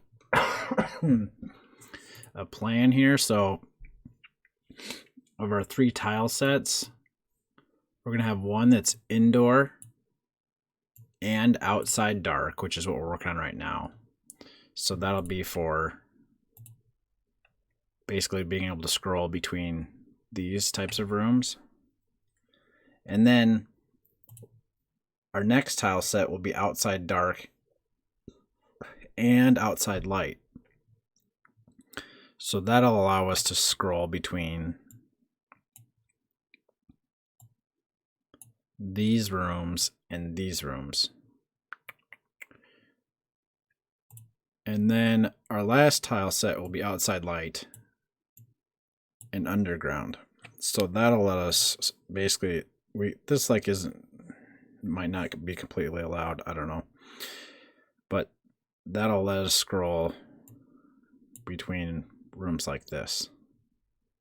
So we might be making some rules that we can't quite make it exactly like it looks here, but kind of. That's kind of what we're thinking. Yeah, we can do quite a bit with that. And we're not going to necessarily be able to do everything, but we're just gonna have to live with it. And I don't really think that that's going to be that big of a deal. In reality, I think these other levels, I think the entire tile set's going to easily fit in one world. So I think for the most part, Forsaken Valley is like the most difficult one. So if we can get something that looks fairly decent in the hardest one, then I think we'll be good. So we got we're working on more of our auto mapping here.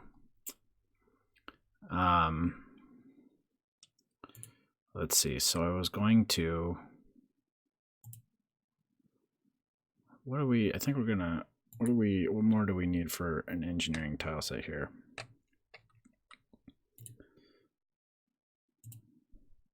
Oh, our wooden platforms. I was gonna go back and look at this. So when we're indoors, I guess not all the time. Here on the bottom floor, you walk straight on the bricks, but all these other ones, you walk on bricks. And so let's make one that's wood with a block underneath it.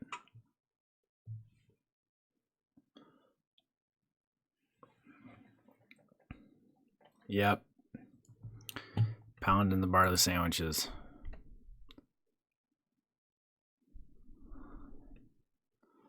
This artwork is especially easier with the barley sandwiches, I feel like. Let's see. So, do we really need two different kind? What do we want? Let's just make one block.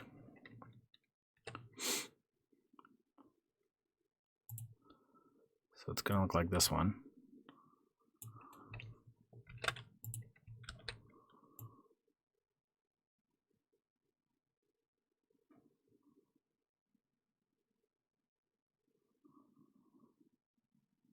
I don't know. Let's put it there. And then this will be wood.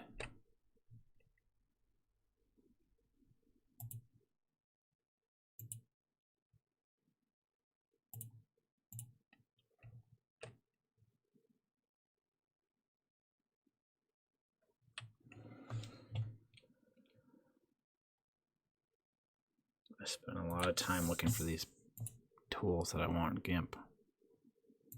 All right.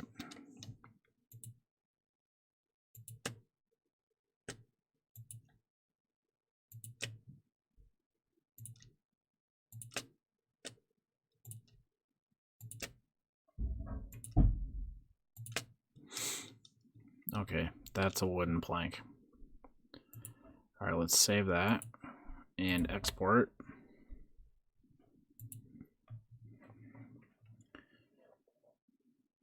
And let's create some rules for that. Oh, okay, let's. So I don't. Part of the thing is like, here we're picking which palette to draw with.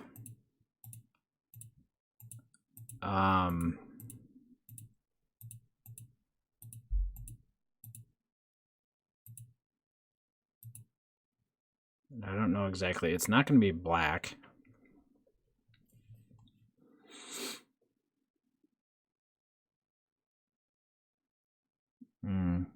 I guess we're not necessarily picking which palette.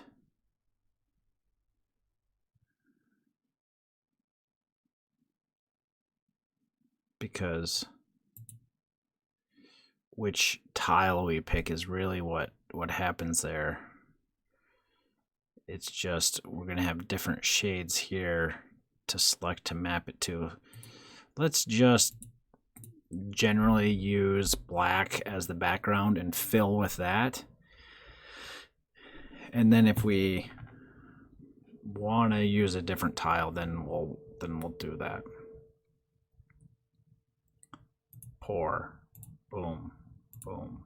Boom. Boom. Boom. Boom. Okay. So when we have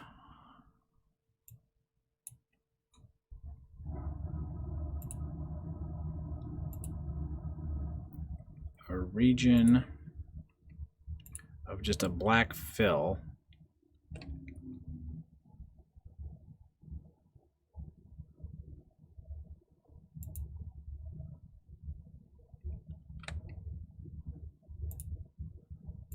gonna map that to.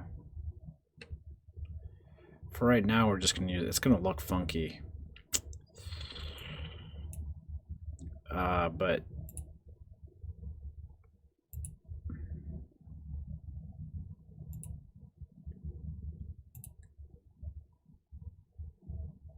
oh, hold on a second. So my region, a tile doesn't really matter there, but I like to use this one.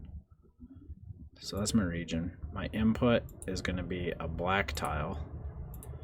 My output, when we have a black tile, is going to be this. I could change my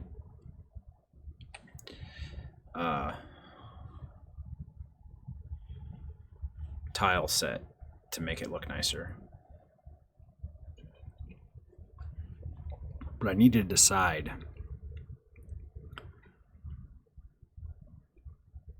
which palette number these are. And I think I kind of already did in a stream probably a year ago. All right, let's map that. Okay. It's visible anyway. Got that going for it. So I want to do the shadows for the top. So when we have a region that looks like that and has an input with a black and then a stone, we're going to output this one. But we need to do that with both types of bricks. Oh, well, yeah. Region.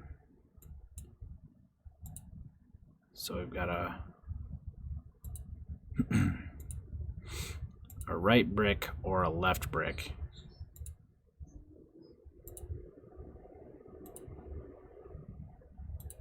And we're going to draw the same output tile for both of them. Save that. Map that. Oh, look at that. We didn't. So why are we not getting the left side of the brick? Did I do the same one twice? Doesn't look like it.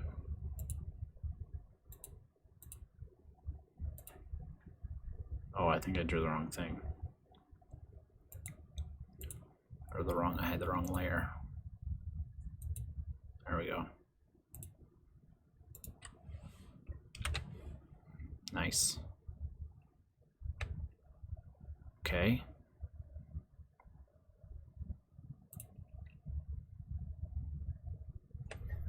So let's draw this brick part here as a platform.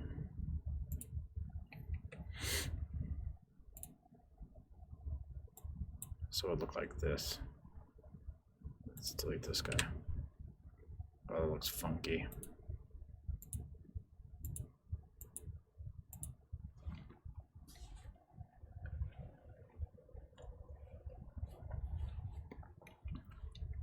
We should make a build of this game that's like just my crummy engineering tile set. Okay. Platforms.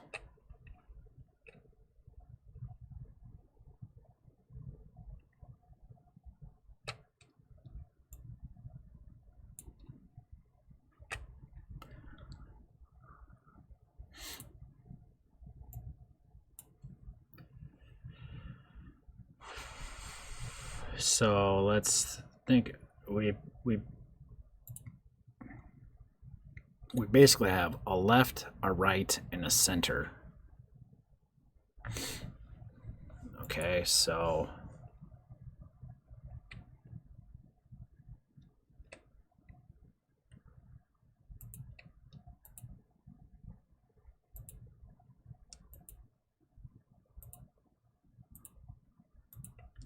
So that's our region. Our input is going to be like this, and then our output.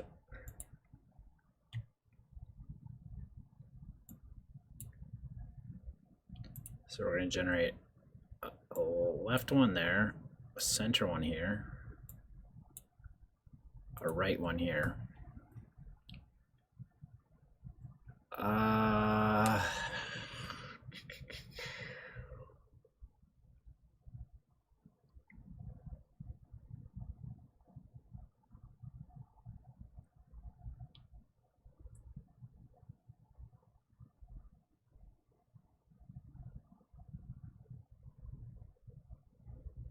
This is not gonna. So I think what we want to do is have this simple one just hit first.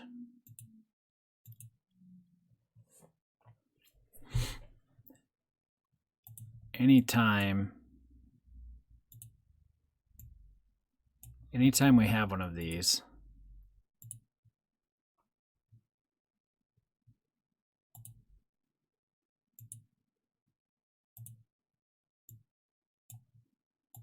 we're going to output a centerpiece.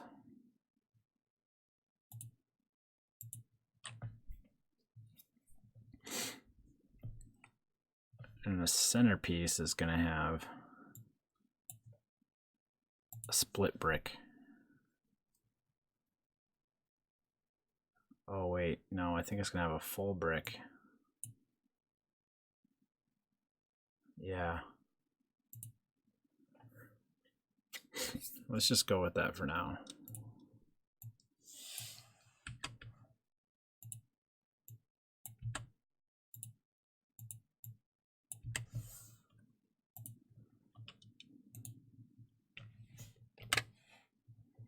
There we go. So when we have an empty space, something that's not one of these wood platforms, but do we have to put every instance of it? Can we? I don't think we can really say something that's not this. Let's close this tile set because we're not really going to use this one. Let's go back to our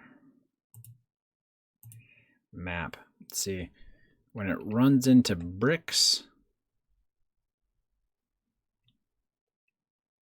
or when it runs into nothing, or it runs into a ladder,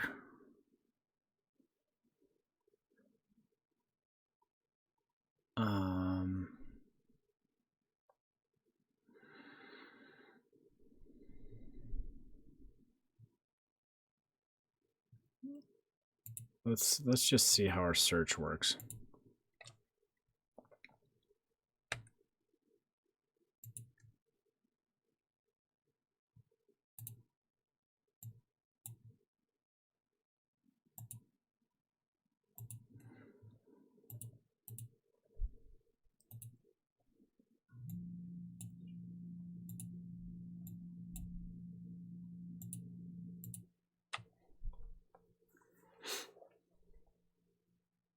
I don't think this is really going to work.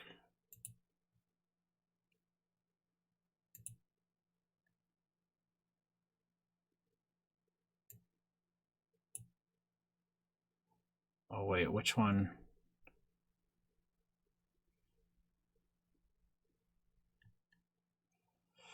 I gotta make sure I draw this right.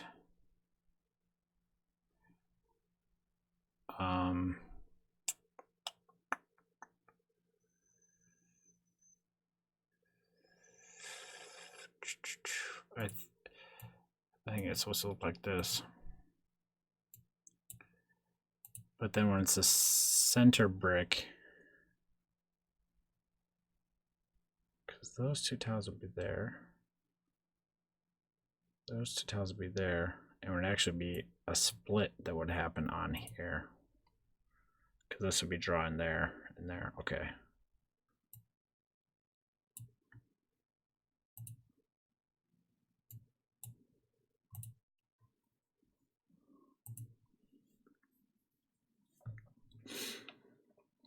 Some of these tiles, this tile's the same as that tile. Almost. Anyway.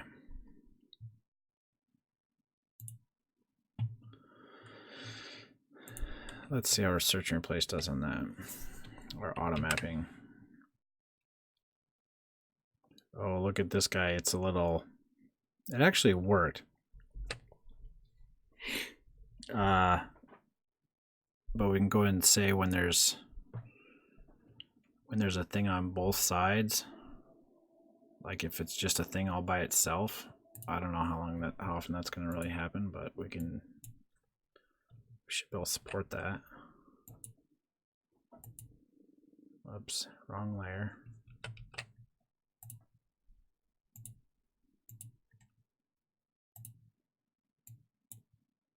When we have that happen, we want to generate this guy with that guy, and then just a single brick.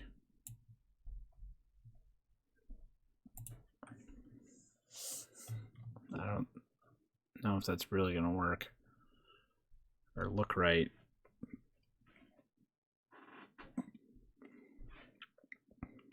I think it's probably look right like that,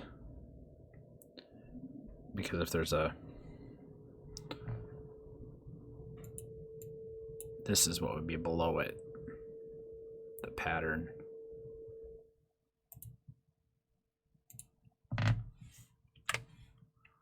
It just worked. I guess when you have these regions,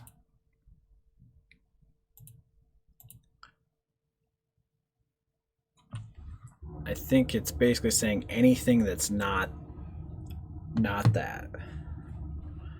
Match anything else.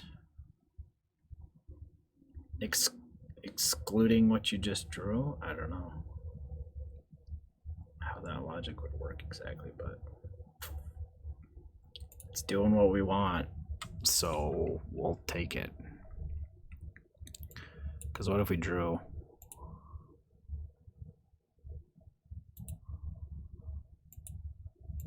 this? Yeah, that looks right.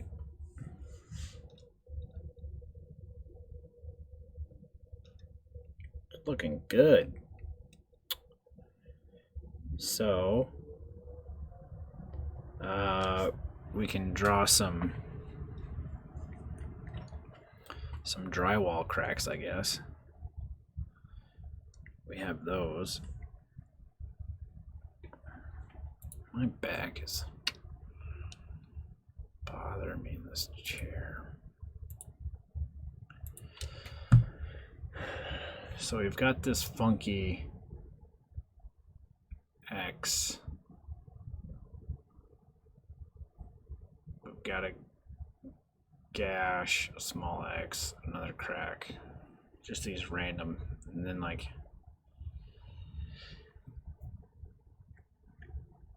to some degree we can just draw different unique, you know, pieces, and then we can just grab from those in the engineering set and sprinkle them where we want to draw unique things. So let's do that.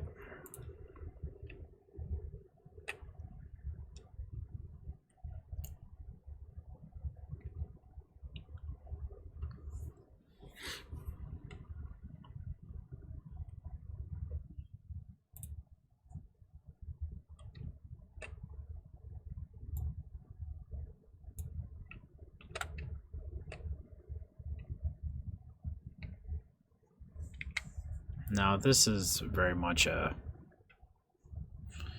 I guess it's kind of like this wood. It's a unique thing for this area, but whatever.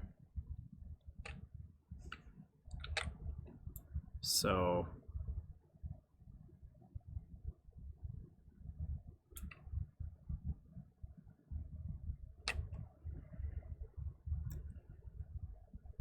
what are all of the different things we can draw with the tile set how we have it?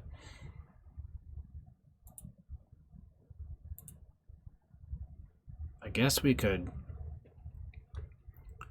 draw what we want in our output and then create our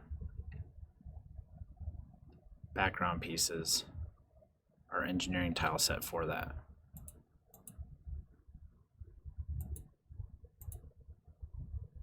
So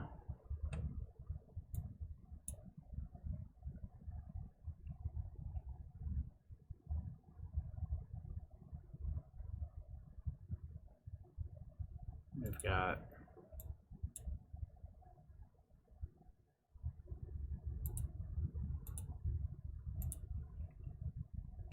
a crack like that, which actually put this piece there. But we don't actually need that. We can just leave it the output defined as that.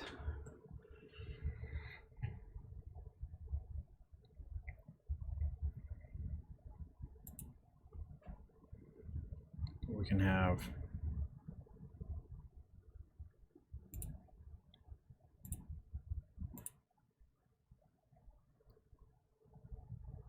something like that.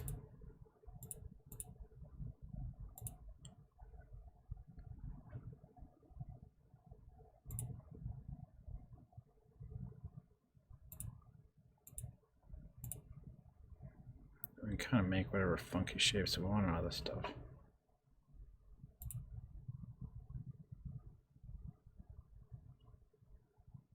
These are similar but different.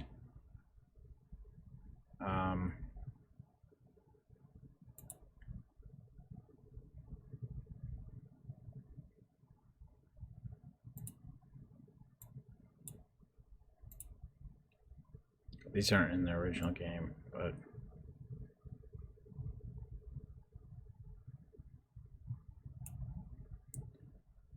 this one looks better than this one. I don't know if this one's, oh, whatever. I mean, we can draw it.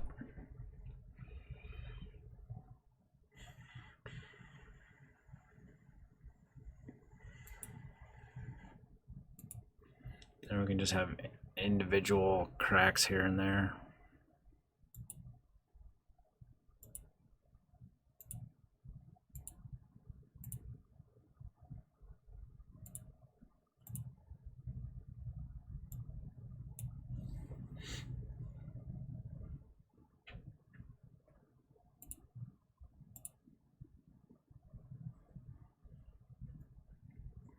Part of me says, well,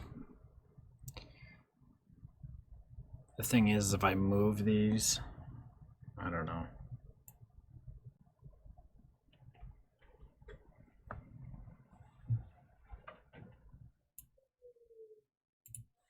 I want to be able to fully draw and save the rooms with those, with the engineering tile set, and then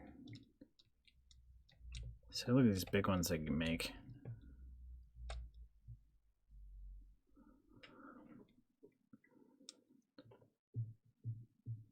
Some of these are, this is the mirror of that one. I can't do that, but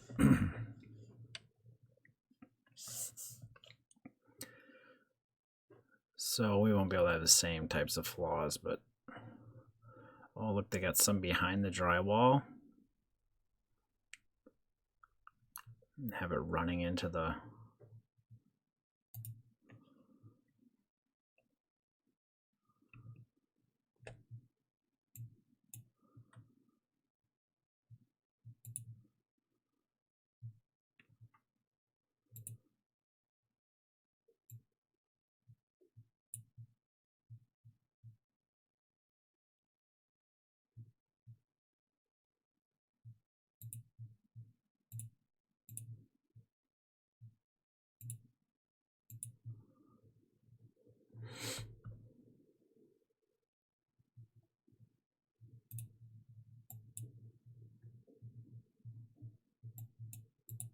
What layer did I draw that on?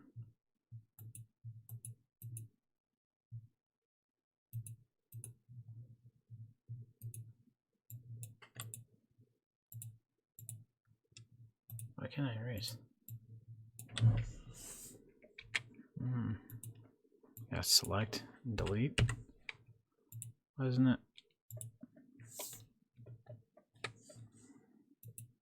It's on this layer. I don't want it there.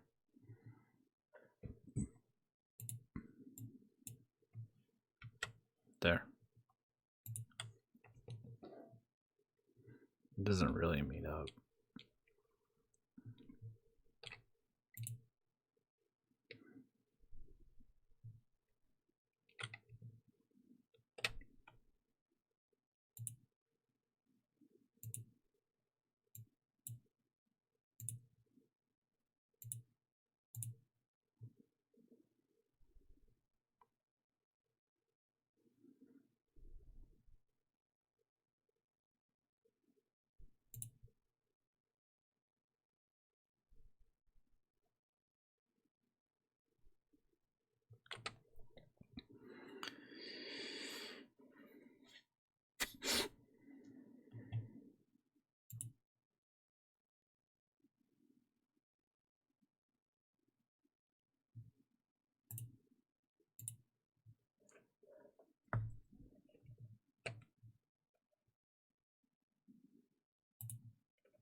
Whatever.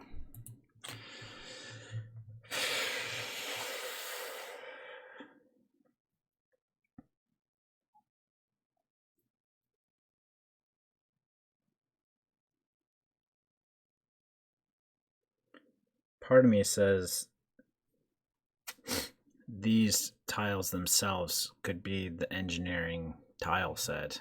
I mean, they're directly mapping to this thing.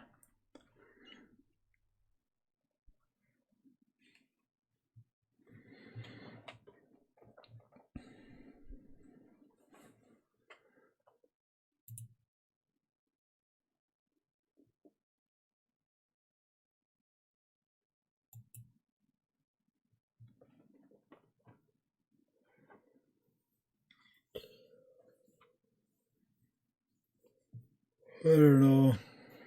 Kind of running out of steam.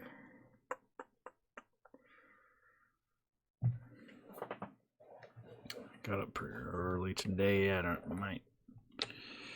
might just call it. I don't know. It's looking pretty good though. This funky green.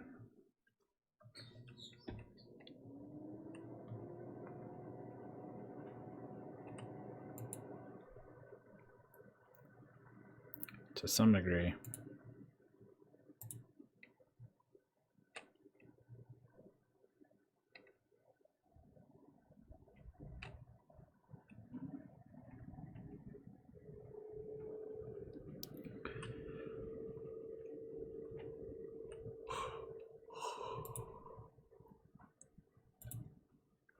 I had a palette. Let's just change this just so it'll look a little nicer. Doesn't really matter for this.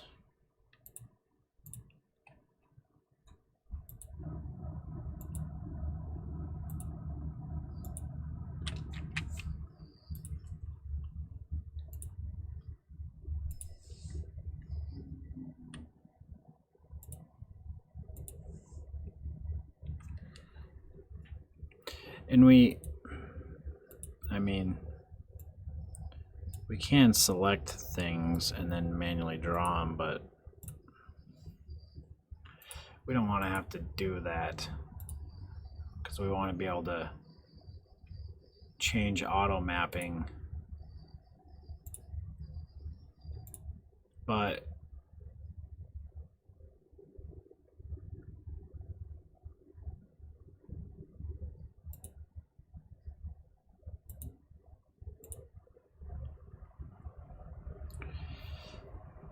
there's not necessarily these things that I'm drawing could basically become the engineering tile set when they're just sprinkling things that are special.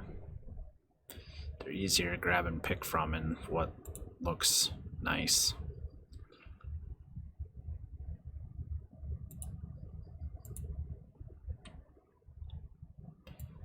Not all of this is easy to. It doesn't really make a whole lot of sense to auto map some of this stuff.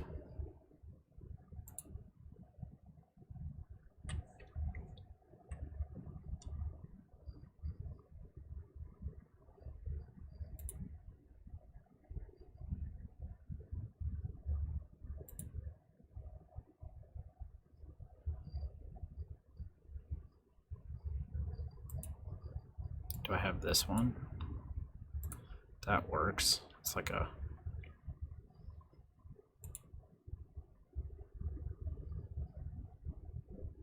That's kind of what I was doing there.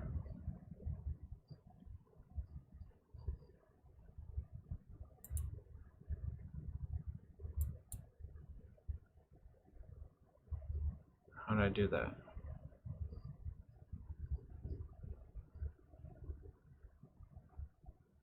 Oh, this one. It's like a frown.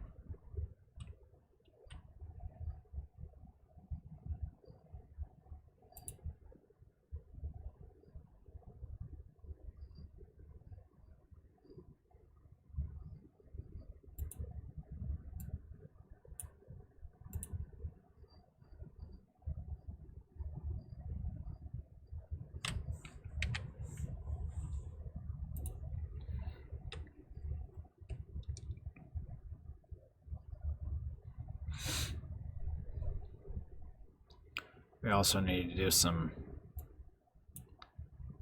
broken bricks.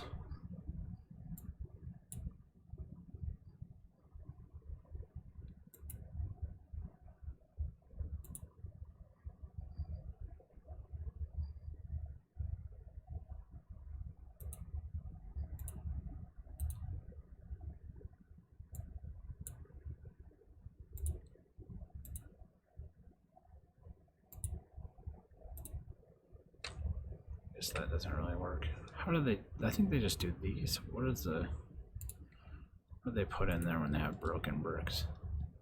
Yeah, one side's just falling from the other, or it's split.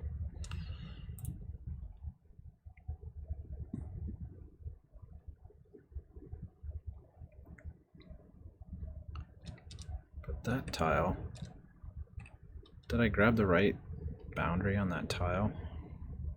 When it's falling to the left, did they just mirror it?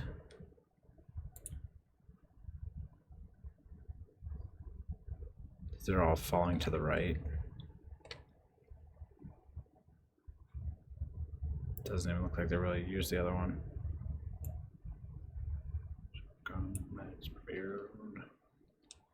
But we could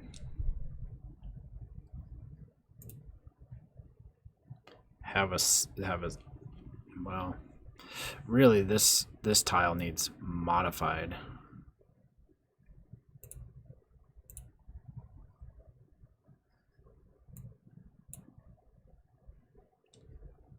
But if this was drawn like this, it would be mostly fine.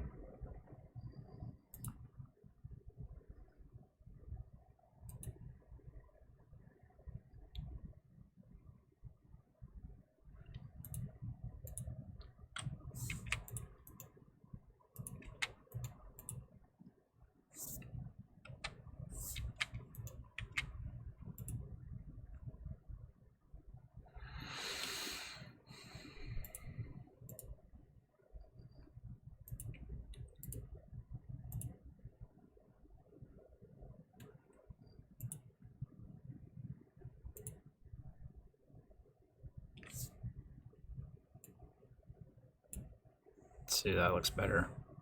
Doesn't have the gap.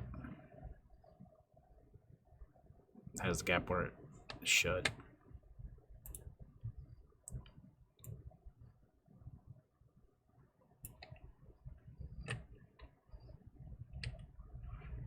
We need to make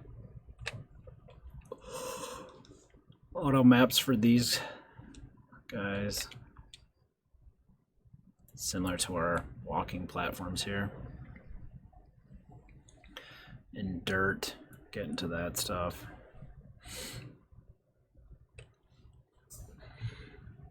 I guess we kind of, some of these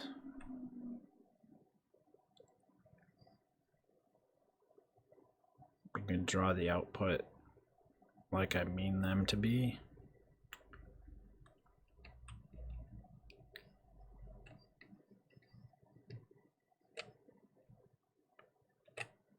So for the clouds,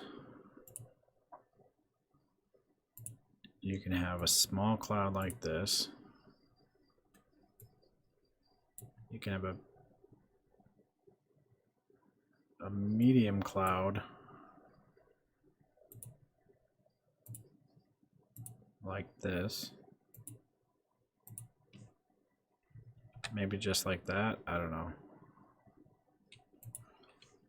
Maybe like that, or maybe we modify that tile to look better. We have a big cloud like that.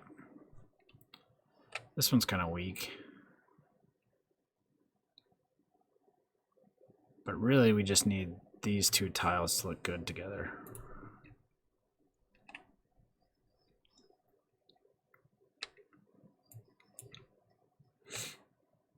I'll just copy it over here.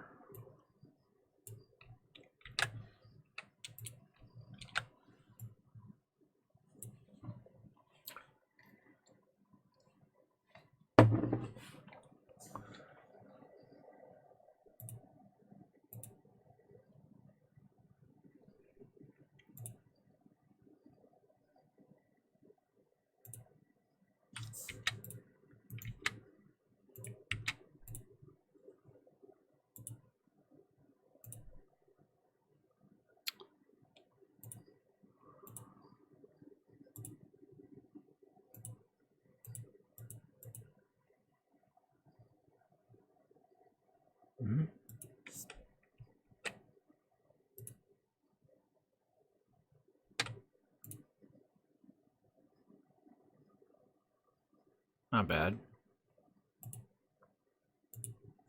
I don't know if it's good, but I'll go with not bad.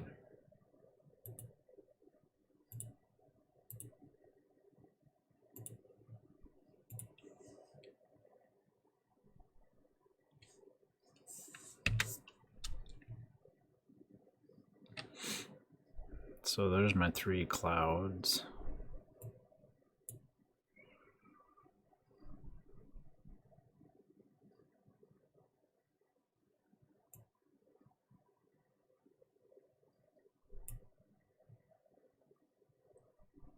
I don't know these mountains. Looking good.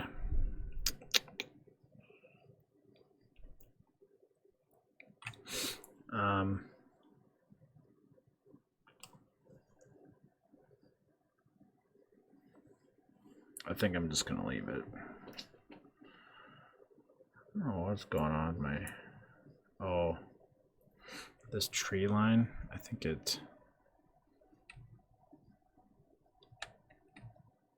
intent for that is we have like that, that,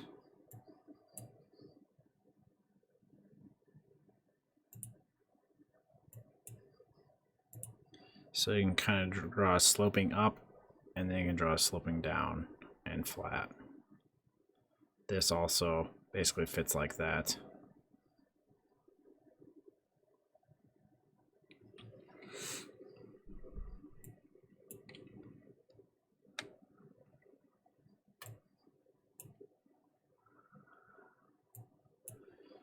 need.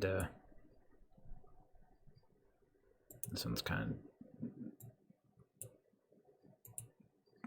simple, dumb. But if it's crumbling, we will probably want unique tiles to animate that. Because we go from, I think this one is the same as this one. But then we get this, then we get this, then we get dust, then it's gone. Now, do we necessarily need all those? I don't know, but we may be able to animate that crumble by changing that row of tiles in CHRRAM. Although you can only, if that's the case, you could really only have one per room.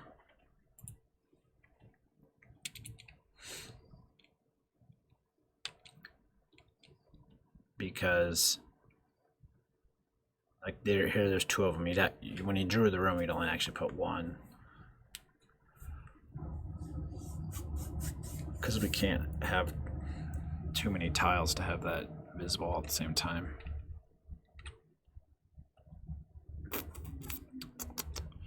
Oh, we could do our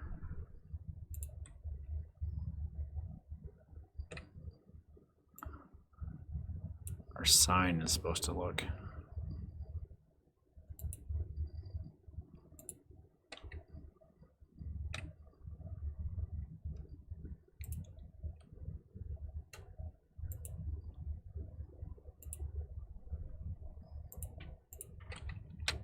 Something like that. Or maybe just that. Seems huge like that. Oh, it is just one post, yeah.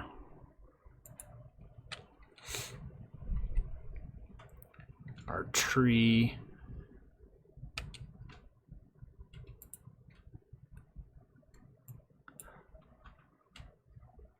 Oh, I guess we gotta fill this tile set black in the background, but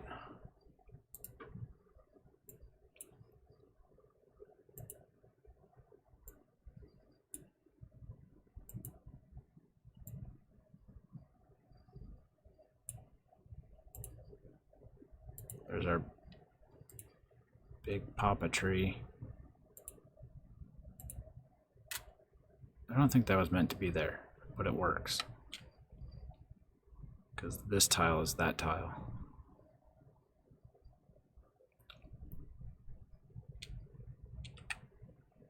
Works pretty good.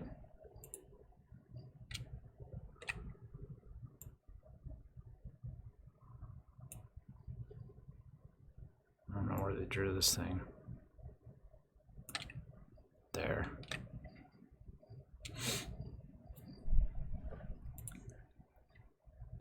So that's optional. They don't have it, but you could.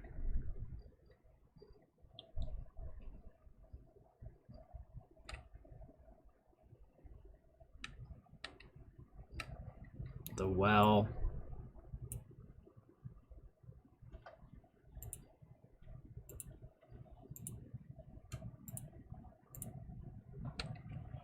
But now these top left corners are important. So here and here might not really be, well, they need to be passable. So we need bricks that are passable, which is what we get by having bricks up here above the threshold.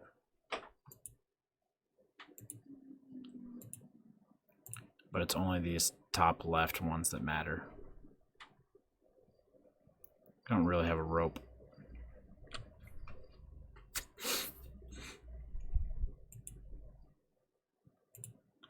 Could get ourselves a rope. I could fit a rope right there.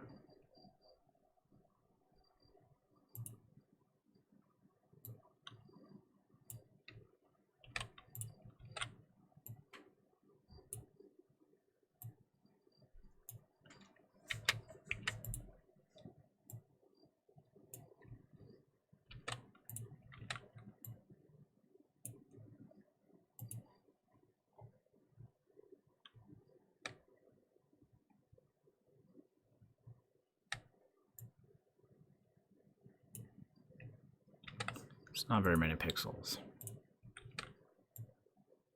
but you know.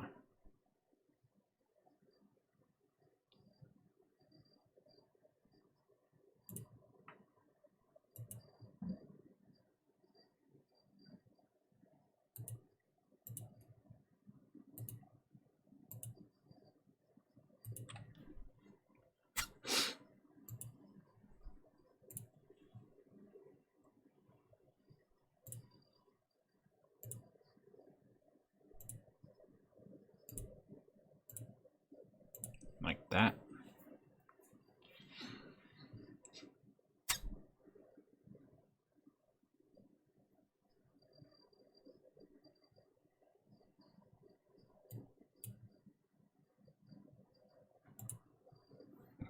This should be white or black background on this tree.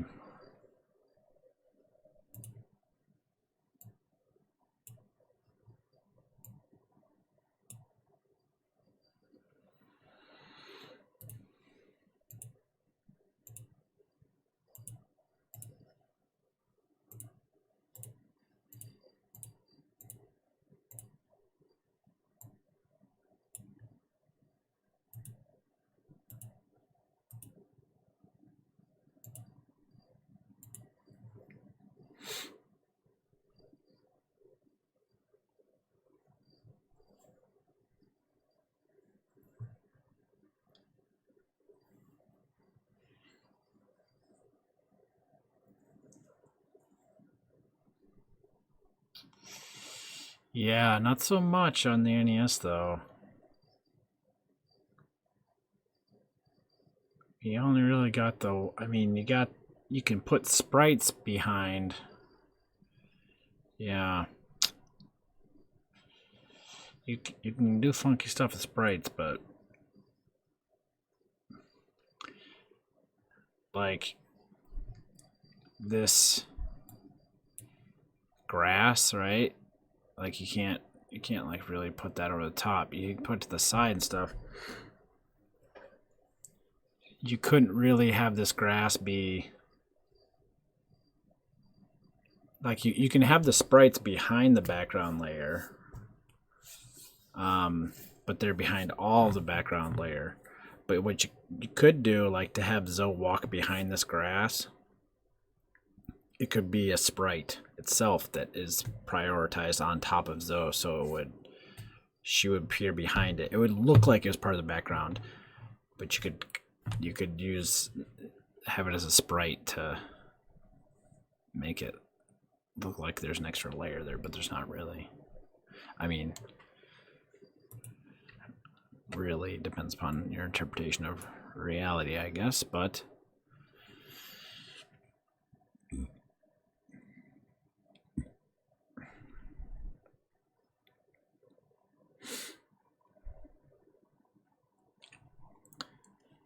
well,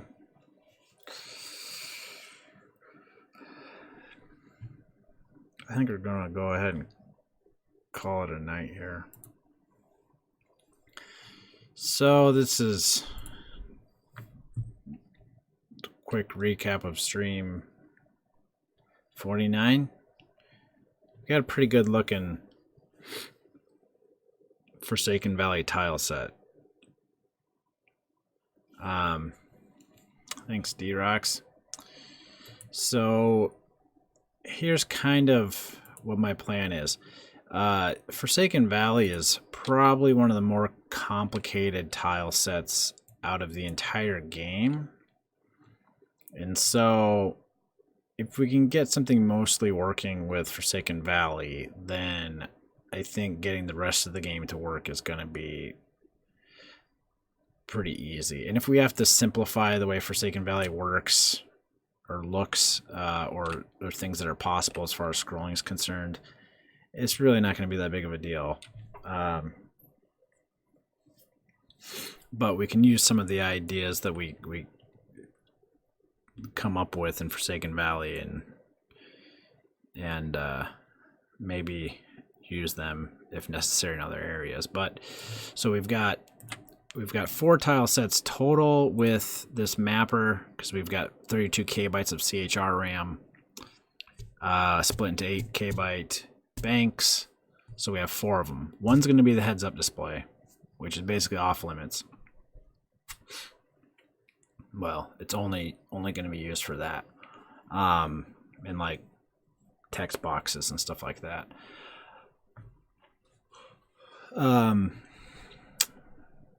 So what my kind of thought is there's 2 main transitions that happen.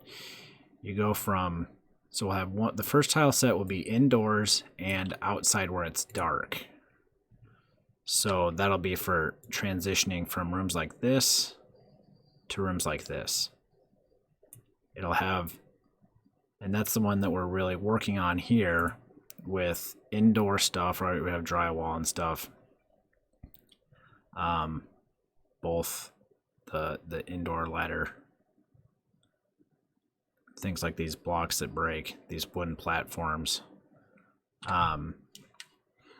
We don't actually, I don't think we need the mountains here, but anyway, we also have the dark clouds here and the trees and some of the lower dark outside stuff. So then when we scroll from places like these darker lower areas into the brighter upper areas, these actually have to be, we can't really use these, even though these clouds are the same, they're not gonna be able to be the same with our palette limitations. So we'll have dark outside and light outside. So you could have the one tile set visible when scrolling between those 2 areas. And then once you get into that area, if you want to scroll to a dark area, you would select tile set number 1. Or I'm sorry, we go from indoor to dark, but then when you want to go from dark to light, you would switch to tile set number 1, because you wouldn't need the indoor part anymore. Just so basically the indoor gets swapped for light outside, but outside dark stays the same, the bottom half of the tile set to some degree. And then we have this other area of like this underground part, which you scroll between in these areas. Like this, we're gonna have to do something different with this, what you call it, void zone, I forget. We're not going to be able to do this, but we could probably dumb down the areas, simplify the areas nearby maybe, and do something. I don't know. Anyway, to scroll from the light areas to the underground, which is kind of, I have to change these rules right a little bit. These mountains will have to be like here or something, because we won't be able to go from dark to underground, because it'd be swapping those out in the same scroll. Anyway, that's kind of my plan. Lets us try to make the most out of the tile sets that we have available, and the rest of the worlds are, I think, should be more, because you fade in between these different areas. The screen fades black, so we can do whatever we want to the tile set while that fade's going on. Yeah, so we just need to iron out these tile sets and kind of just stick with them and work with their limitations.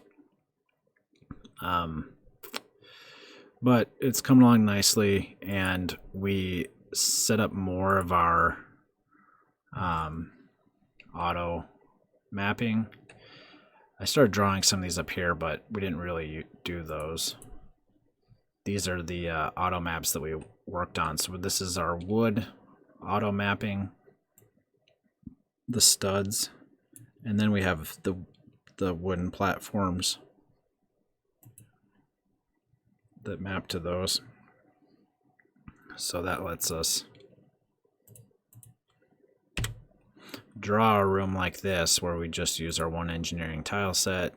We don't have to pick out individual, is this a vertical or is it a horizontal? Well, we just draw it all the same. We just draw it one way or the other. And we just fill in the background now with the darker color.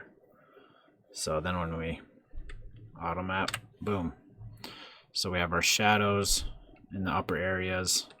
It senses that we have a shadow on top of a stud. It senses this crossing beams.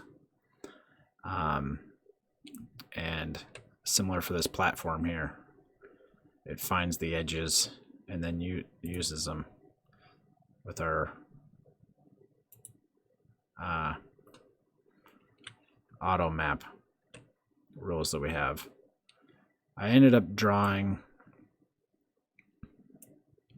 some of the outputs just because they're fragmented to see what this is kind of what the clouds look like, even though they're fragmented here, and there's tiles that are reused for the corners and stuff. We can create a bunch of different type of drywall cracks just from the few or ish tiles we have. Different breaking bricks. The well is a little bit strange because you have to be able to walk in front of it. You can't collide, and so normally those blocks are collidable, so we had to include some non-collidable bricks up here for the top left corners, for here and here. Anyway, yeah, I'm feeling pretty good about it, and I think we're going to be able to do these rooms justice on the NES, even with our limited tile set. So it's just going to be slow going. We'll keep working on this. Next time, maybe do more of the auto mapping. Maybe start working on the next tile set with the light area. And we'll go in and basically, the things that we don't need, like this drywall and stuff there, that's where we'll be able to put the clouds. The things that we want visible in both rooms, they'll have to stay there.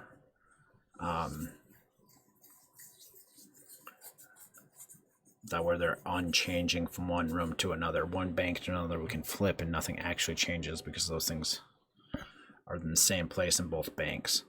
So those decisions that we make, we just got to stick with them. I did change the vines, look kind of funky here. Really, we only need like one bottom row of things that cause damage because it's the top left tile that matters for the collision map. So I flipped them because really it's only the top row, and we swapped out. It all looks the same here, right? The auto mapping still looks the same. It just works with our fragmented, segmented tile set to draw exactly what we want. So this is where the auto, it would be a real pain to draw these vines every time with the way that I have them here. Take quite a bit of time drawing the rooms, then you change it and redraw it again, but it's quite a bit simpler with this auto mapping. So yeah, taking time now, but it should save us in the long run and let us make some unique and fancy looking rooms without hand detailing each one. So yeah, thanks everybody for tuning in, and we'll see you next week. All right.